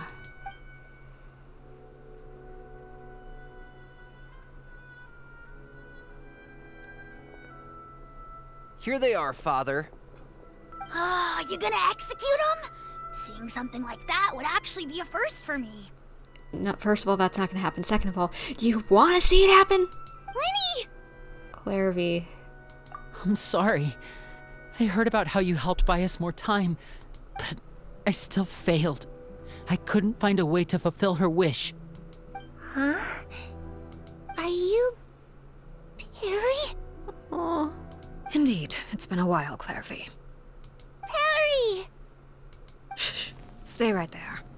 I'm sorry to postpone our reunion, but first I believe certain scores need settling. Father, let me explain. Out of my way. Father! You chose to conceal a threat to the house, and for that, you must be punished.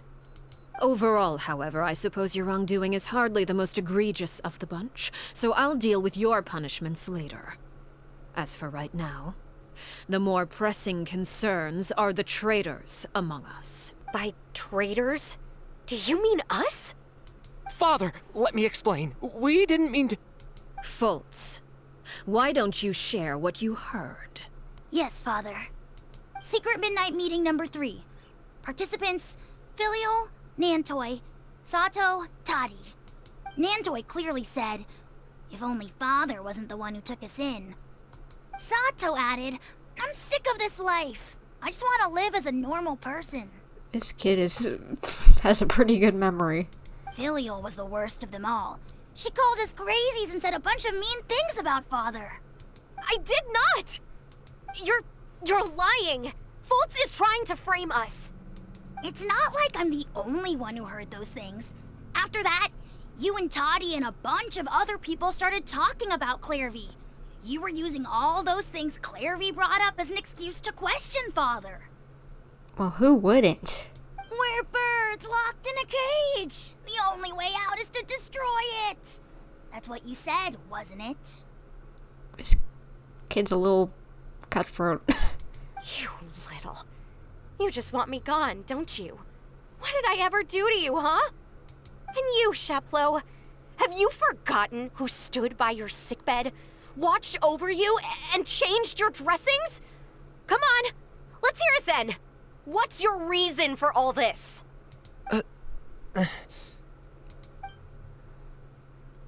You're wrong, Filial. We don't want you to die. You're our family. Liar. You wouldn't be doing this if that were the case. So why? Why have you backed us into a corner? I honestly don't know. Like, I guess you gotta follow the rules, otherwise you're gonna have this happen to you. We all live in the House of the Hearth. You know the type of work we do, Filial. A single betrayal can cost dozens of us our lives. It's not like it's never happened before. That kind of thing is hard to forget. That's why the House of the Hearth cannot tolerate any form of betrayal. Ever since we came to Poisson, you've had 7 secret meetings. A lot of the things you talked about really crossed the line. You've been spying on us for half a month? Wait a second. Now that I think about it, the move to Poisson was just a way to make it easier to spy on us, wasn't it? Because we were all in one place. You've had this planned all along. Filial, Nantoi, I'm sorry. I owe you both my life. I owe Clairvy too. If it weren't for all your help after I got poisoned, I wouldn't be standing here today. If this were any other situation, I would do anything to repay that kindness, even if it cost me my life. But rules are rules. I'm sorry. My hands are tied. Why? Why? I'm really hoping my theory earlier about that people don't actually die, they just get their memories wiped or something, and they get to live a normal life is correct. That's enough, Filial. We made a mistake, and we should own up to it. We broke the rules, plain and simple. And now we have to face the consequences. I'm sorry, Sheplo. Fultz. I'm sorry, Father. We accept our punishment. Sheplo, according to the rules of the House of the Hearth, how should these traitors be punished? All those who betray the house pay with their lives. And so it shall be.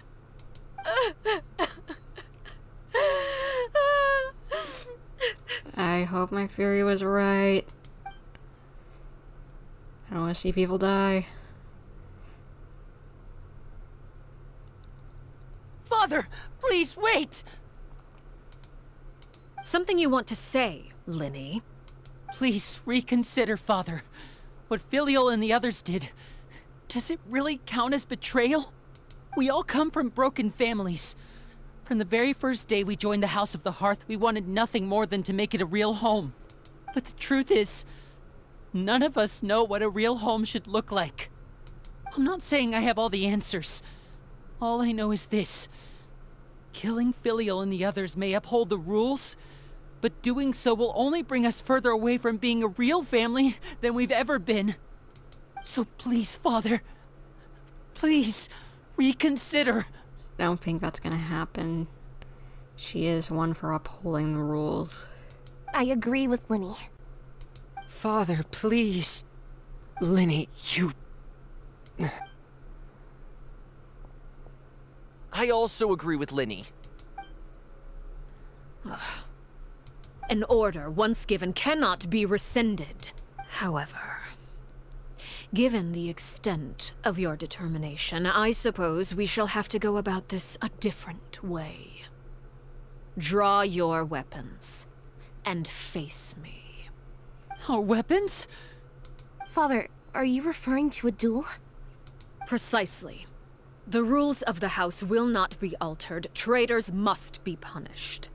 However, resolving disputes with a duel is also one of our rules, one that also applies to me. Demonstrate a sufficient showing of strength, and I shall offer a concession. Wait. Beat Father in a duel? Impossible. Father is way too strong, even for Lenny. This is where the boss fight comes in. Fight! Fight! I want to see this.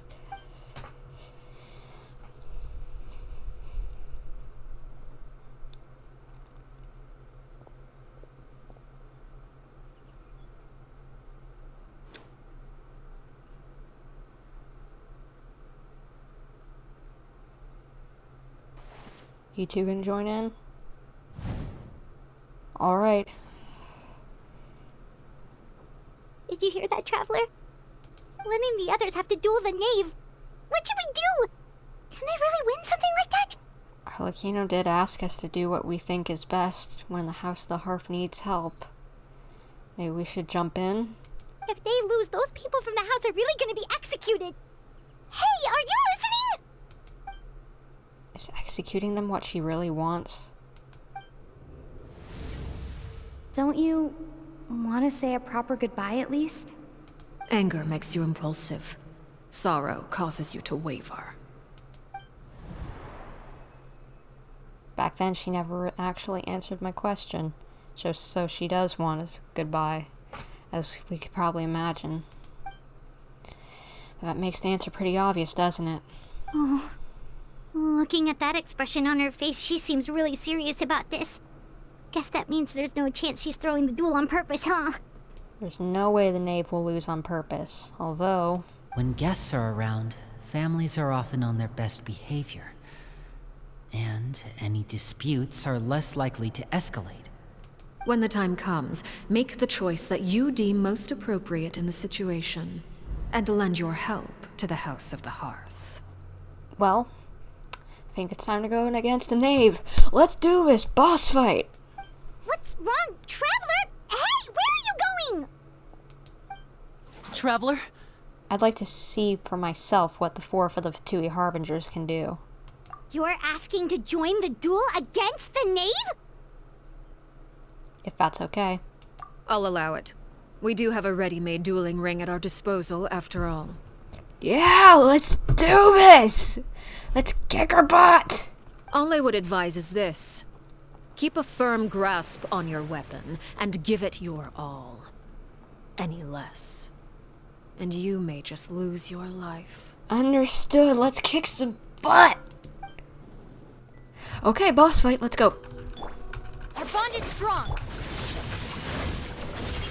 Is it my turn now? Let me read you a verse. Let's hope I can dodge everything, With because these this could rising hurt. flames. Oh gosh. Is it my And voila! What? Voila Now what? that's more like it. Are you helping me out, Lenny?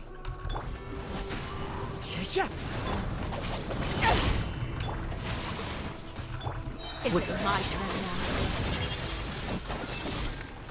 A process of elimination. With the fall, Father's even stronger than I expected. destruction shall rise. Well, yeah, she's the 4 for the Harbingers. Running is a little. This is the highest Harbinger we've ever faced. Time to go.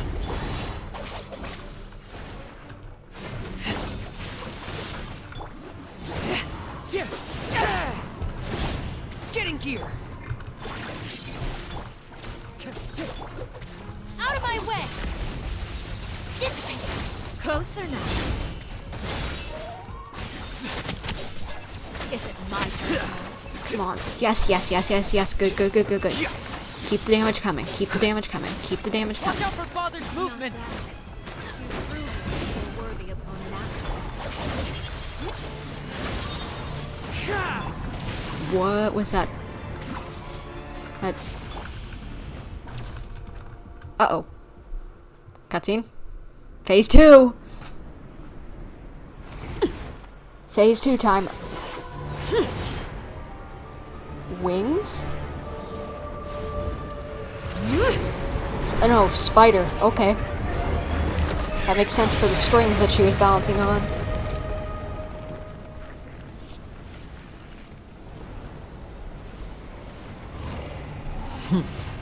Cinder of Two Worlds Flames. Okay, yeah, definitely spider themes. Oh! Stand with me. My blade is all that remains.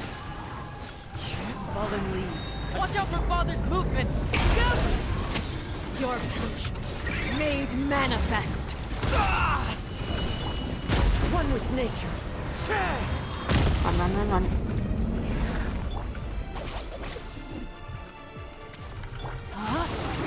Let me leave you a verse. Come on. Now's our chance. Over here. Thanks for helping me out, guys. Oh. Oh, shoot. Watch out. Oh, this music.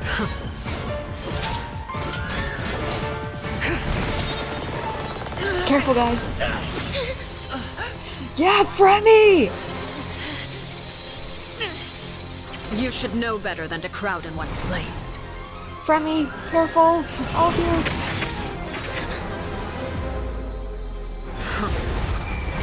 Oh gosh.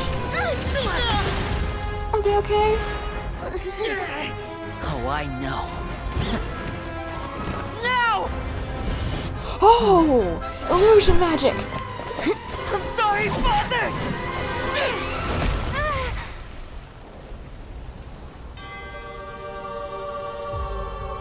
Oh gosh. That is horrifying. Sorry for what? This pitiful excuse for an attack.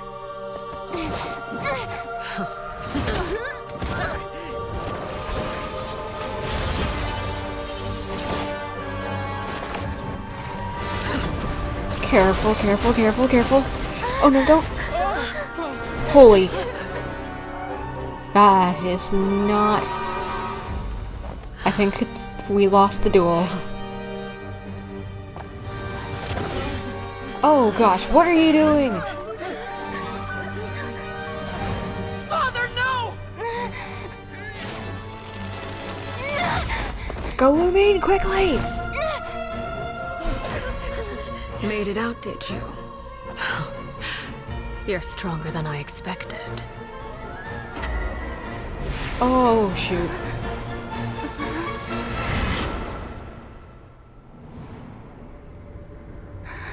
Oh. Crimson Moon. I can't move.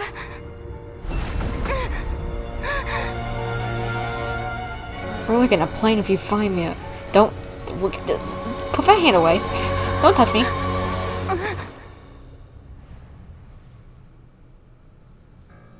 Still, not strong enough to beat me. What happened there? If that's number 4, what's free 2 and 1 in Piero and the sorry? What are they gonna do? Oh my gosh, that's terrifying.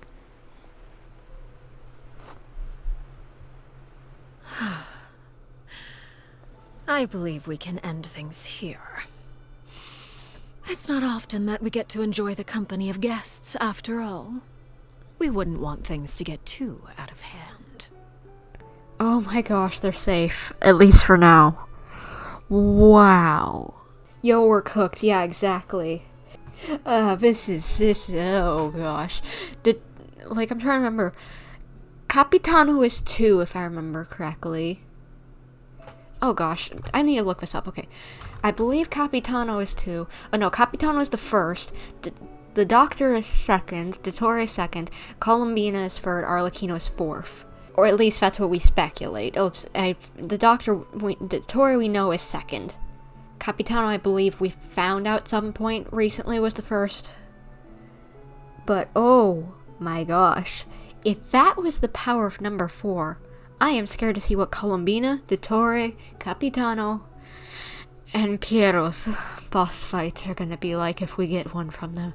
Cause holy guacamole, our goose is gonna be cooked with foes unless we get a big power boost. We better get a gigantic power boost before then, otherwise we dead.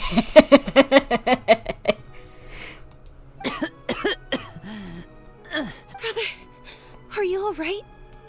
Lynnie. Given that I am the victor of this duel, as agreed, the punishment stands. No! I never thought things would end like this. Wait. So you ended the duel, that's what you were agreeing to. Their lives aren't saved, oh no! However, everyone involved in the duel demonstrated a remarkable level of strength and determination.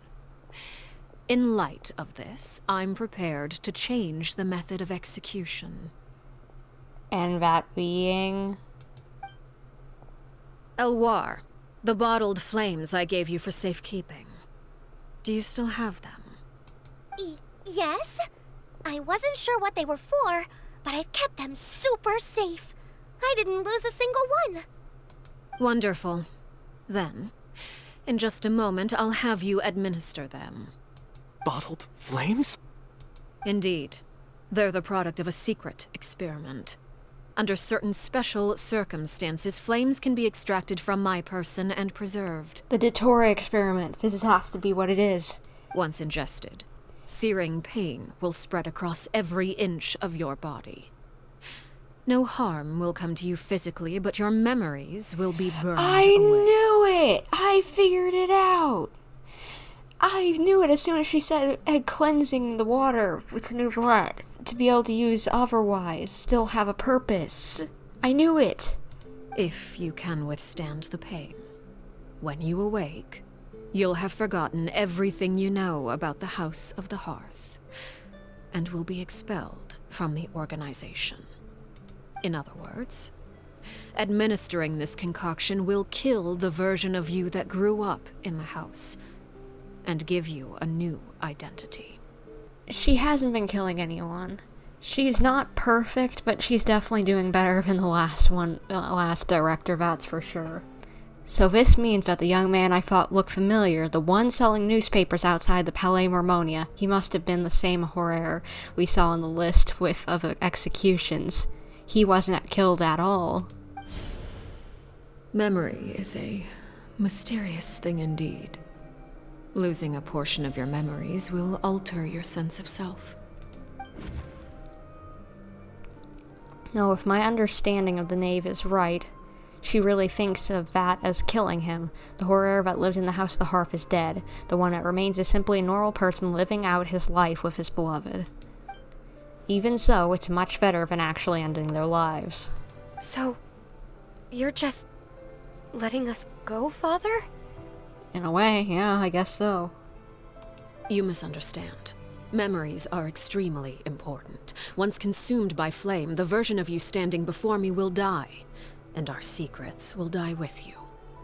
So no, I don't intend to just let you go, because the person who survives will be nothing but a stranger. Even so, I won't have to live in fear anymore. So there is a good ending to this. I thought that was gonna happen. I'm sorry, Father. I'm sorry I let you down. But I really... Don't cry, Filial. You haven't left the house yet, so there are still rules to be followed, yes? Remember what I taught you. Anger makes you impulsive, sorrow causes you to waver. Don't let yourself be controlled by your emotions. Of course. I'll remember.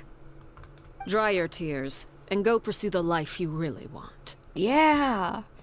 Even if it requires some pain to get there. Yes, Father. Chaplot, Foltz, Elwar. Take them back to Poisson. And bring Linny and the others as well. I prepared 3 extra vials of bottled flames. As for whether to take them, the choice is yours. So she's giving them an out if they want it, but they can stay if they want to as well. Goodbye, children. The next time we meet, I will no longer be your father. Thank you for all you've done for the house. I hope you have bright futures ahead of you.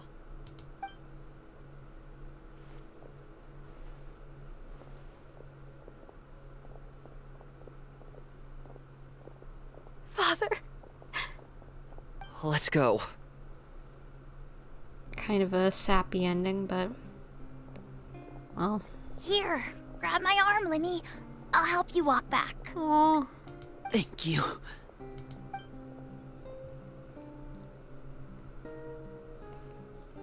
Clairvy. Oh no.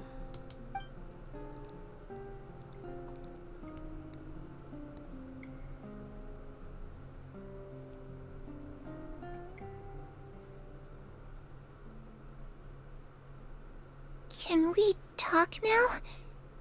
I've been waiting for a super long time. You really are Perry, aren't you? I haven't seen you in so long. How come you're all grown up? Wait, did I somehow travel to the future on accident? Or am I dreaming? What a long dream. Don't burst your bubble, please. Neither. You died, Clairvy. That's what happened. Why'd you have to do it? You could have at least sugarcoated it a little. Look, she's done speechless. If this is really Clairvy's younger self, then I would say she's probably had enough lies. Oh. Okay then. Huh? That's it? You accepted it just like that? Yep. If that's what Perry says happened, then I believe her. Perry wouldn't lie to me. Plus, I don't really need to know why I'm like this. I'm more curious about what happens in the future. If you're a harbinger now, Perry, that means Mother is gone, isn't she? Can you tell me about it? I want to know what happened to her. And to me. You never stopped trying to defy fate. At first, no one believed you. You could only vent your frustrations to the moon. In fact, you often sought comfort in the night sky. You wanted to see the aurora, so one night we promised each other we would go to Snezhnaya to see it together. Later on, you tried to run away, but you were brought back each time. Mother spared your life, but it wasn't out of kindness. Instead, she decided to make an example of you by slowly torturing you over time. That way, the other children would know what happens to traitors. Still, you never gave up. Mother hoped that through ruthless duel after ruthless duel, she would be able to crown an ultimate victor among the children she raised. But you called on everyone to unite, to fight to a draw in order to reduce casualties. Your efforts may have only delayed the inevitable, but still. You gave them hope. That's pretty smart, actually. You tried everything you could think of, but every attempt ended in failure. Still, you never turned your sword on Crucibina, and you never turned it on me. On that gloomy day, you told me, For the last 16 years of my life, I've done everything I can to fight for freedom. But now, I realize that the only freedom I truly possess is the freedom to choose to die. I never imagined I would say something like that. I must have been feeling really worn down. Yeesh, I agree. But somehow, I still think I understand. According to Mother's plan, only one of us was going to make it until the end. And I always hoped that person would be you. If I could do it all over again, I still don't think I would make a different choice. Even when I first met you, I knew you'd be able to do what I couldn't. She's so sweet. Is that so? Even now, I'm not sure I truly understand what kind of freedom you were trying to pursue. But as the head of the House of the Hearth, and as the children's father, I've tried to give them the most basic of freedoms. The freedom to choose their own fate. It's something I discussed with the Iudex of Fontaine. The children who want to leave the house will have their memories wiped clean of all secrets pertaining to the organization. In return, they will be allowed to live a normal life in Fontaine without being prosecuted for their past. Now that makes sense. Bears the full story of what she wanted in return from Nouvellette for drawing out forces. Of course, I won't simply hand freedom to them on a silver platter. They have to fight for it and prove themselves worthy of it. Only freedom that is earned has true value. That's more than enough. That's exactly the kind of life I was fighting for.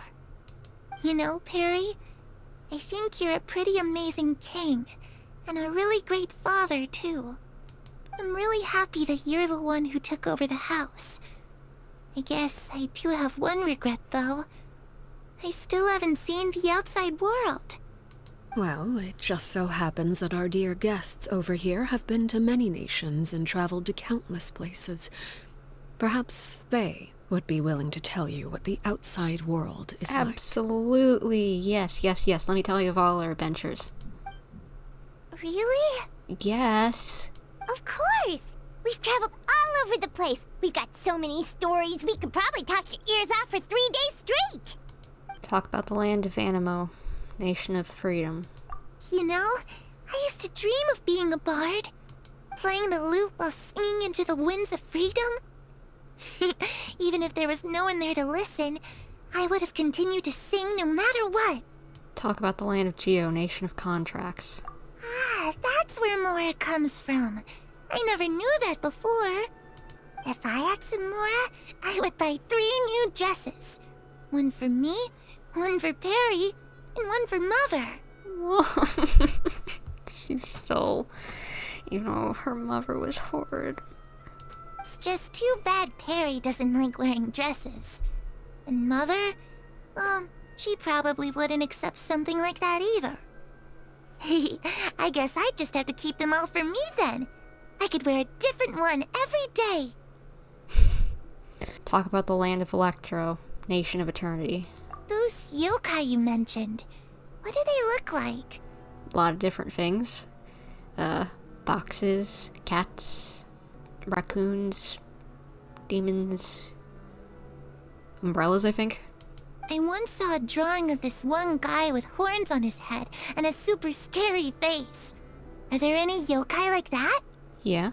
Oh, sounds like you're talking about an Oni. Yep, we've met one, and let Paimon tell you, they're not nearly as scary as they look. Quite friendly, actually. Talk about the land of Dendro, nation of wisdom. I was always too afraid to skip Mother's fighting lessons. But at the academia, I bet you could do all sorts of secret things in class. Things that have nothing to do with studying. I'm just kidding. Being able to study whatever you want without having to fear for your life actually sounds pretty great. You tell Claire about the various nations you visited. Eventually the conversation turns to Fontaine. The situation was super dangerous. Lenny and Lynette were accused of committing a crime. and they were going to have to stand trial at the Opera Epicles. Oh no, that must have been hard for all of you. What happened next? Don't worry, we were able to turn the situation around super quickly, all thanks to Detective Paimon, of course. You still have that glasses, Paimon? How'd you do that? Come on, tell me. Okay, so it was like this. After the failed magic show, we rushed to the scene and... Clairvy is listening really intently to Paimon's story about her time in Fontaine. She seems really happy, like all her troubles have been forgotten. Maybe this is the first time she's ever been to truly relax, but I'm not sure how long this moment can last. Shadows don't have the capacity to learn or grow. Any new information they encounter is quickly forgotten over time. Oh no. As time passes, she'll probably forget everything we've told her and go back to being that scared little girl who could only hide in the shadows. I was so busy thinking I almost didn't notice the sun has risen.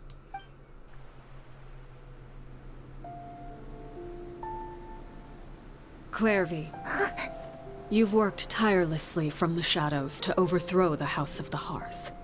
Now, by my authority as the Knave, I shall announce how this matter ends. You are hereby expelled from the House of the Hearth. You are no longer tied to this place, nor are you bound by its rules. You're saying that I can finally leave? I get to experience the outside world as well? Oh, I almost forgot. There's no getting older for me.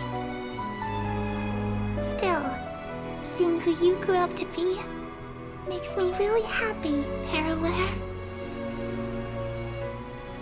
Take care of yourself. I'm gonna cry. I wish I would have brought tissues. May we meet again someday. Oh, she didn't have to kill her. She just went away because she was happy. Guess you did figure some way out. Clairvy. Oh. She left so soon. Paimon didn't even get to finish her story. I also have certain sentiments left unsaid. I wanted to tell her that the aurora I saw in Snezhnaya was just as beautiful as the ones in the pictures. But a shadow's memories reset at dawn. Had we delayed any longer, we wouldn't have had the time to say goodbye. Whatever regrets may linger, let them be lost to the coming of a new day. Father? You okay, Lenny? It's Linny! Hey, Linny! What is he doing back here? Let's go check it out.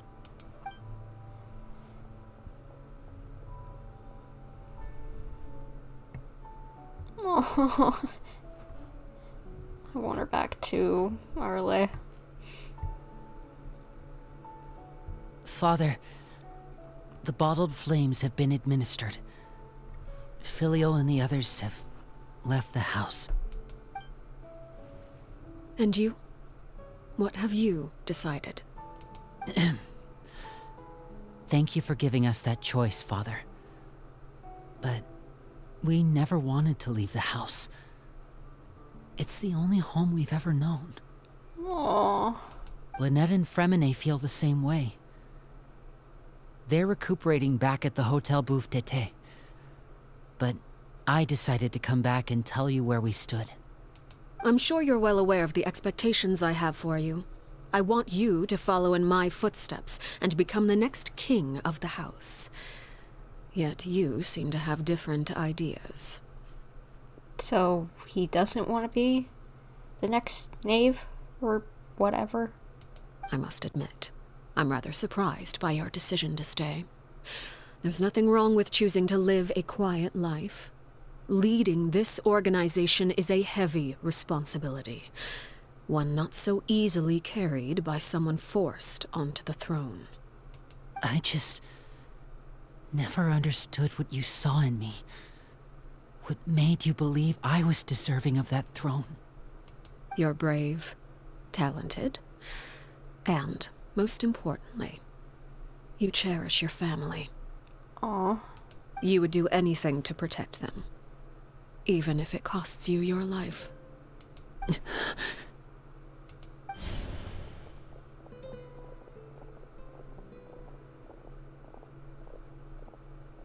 Speaking up back there was so brave of you, Linny. It's all thanks to you that we were able to convince Father to back down. You're a hero, Linny. Hero? Father is the real hero.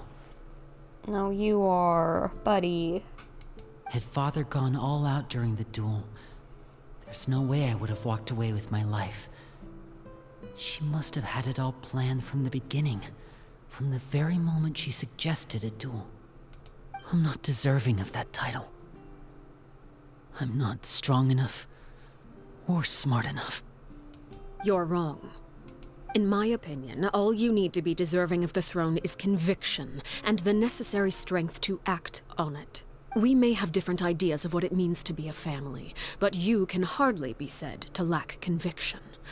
What you truly lack is strength. For someone of your talent, though, that's something that will come with time. Yeah, it just takes time sometimes, you know? Even without that strength, you still chose to face me in a duel, even though the odds were stacked against you. That capacity to honor your convictions is what I truly see in you. Father. No one knows what the future holds, what tragedy or triumph may be in store. Being at the head of this organization requires the strength of will to face whatever comes. Caution will only hold you back. If reaching a certain standard were required to go after what you want, I would never have succeeded in killing my predecessor. Back then, there was still a considerable gap between our abilities. Strength may decide the ultimate victor, but those who let a lack of strength dictate their decisions or undermine their convictions will never be worthy of the throne. I understand, Father. Thank you. Children must grow up to surpass their parents. Only then can a family continue to flourish. The road ahead is not an easy one, so I'll ask you one last time. Are you certain you want to stay? You've done so much for me, Father, and that kindness must be repaid. Plus, with Project Stuja at hand, there are many dangers ahead, and I, for one, don't intend to back down. Protecting my family at all costs. That's my conviction. Good for you, Lenny. Then you're welcome to stay. As for Project Stuja, you need not be too concerned. If those cowardly businessmen and heartless dignitaries try to take us down, I'm prepared to teach them a lesson. Having members who longed for the light was our organization's last weakness. With those members no longer among our ranks, the House of the Hearth is like a spider hiding in the shadows. We need only wait for our prey to come to us. Spider analogy for the spider boss fight, lady. At present, our imperative is to use their plan to our advantage. In doing so, a crimson moon shall rise amid the frigid blizzards of winter.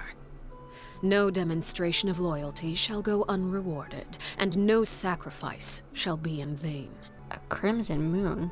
That makes me think of the Conria disaster. As for the two of you, whether we meet again as friend or foe, I'll remember the camaraderie we shared in this moment. Well, thank you. No matter how arduous the journey ahead, I hope we both reach our desired destination. Lynette? Freminet? How are you feeling? Much better. Whew, what a relief. What about you? Are you feeling all right? No need to worry, I'm right as rain. I knew you'd come out unscathed. Us, on the other hand, well, we've been bedridden for 2 days. I couldn't even turn over. Ouch. Oh, and I wanted to ask, is Claire V gone? Yeah, but in a happy sense. Linny and the other members have left Poisson and returned to the House of the Hearth. According to him, there haven't been any more sightings of a spirit roaming the house. We bid her farewell under a blanket of sunlight. Her wish has been fulfilled. I see. I'm glad. Father came to check up on us 2 days ago and told us about what happened with Crusabina and Clairvy. Actually, I've met Crusabina before. What?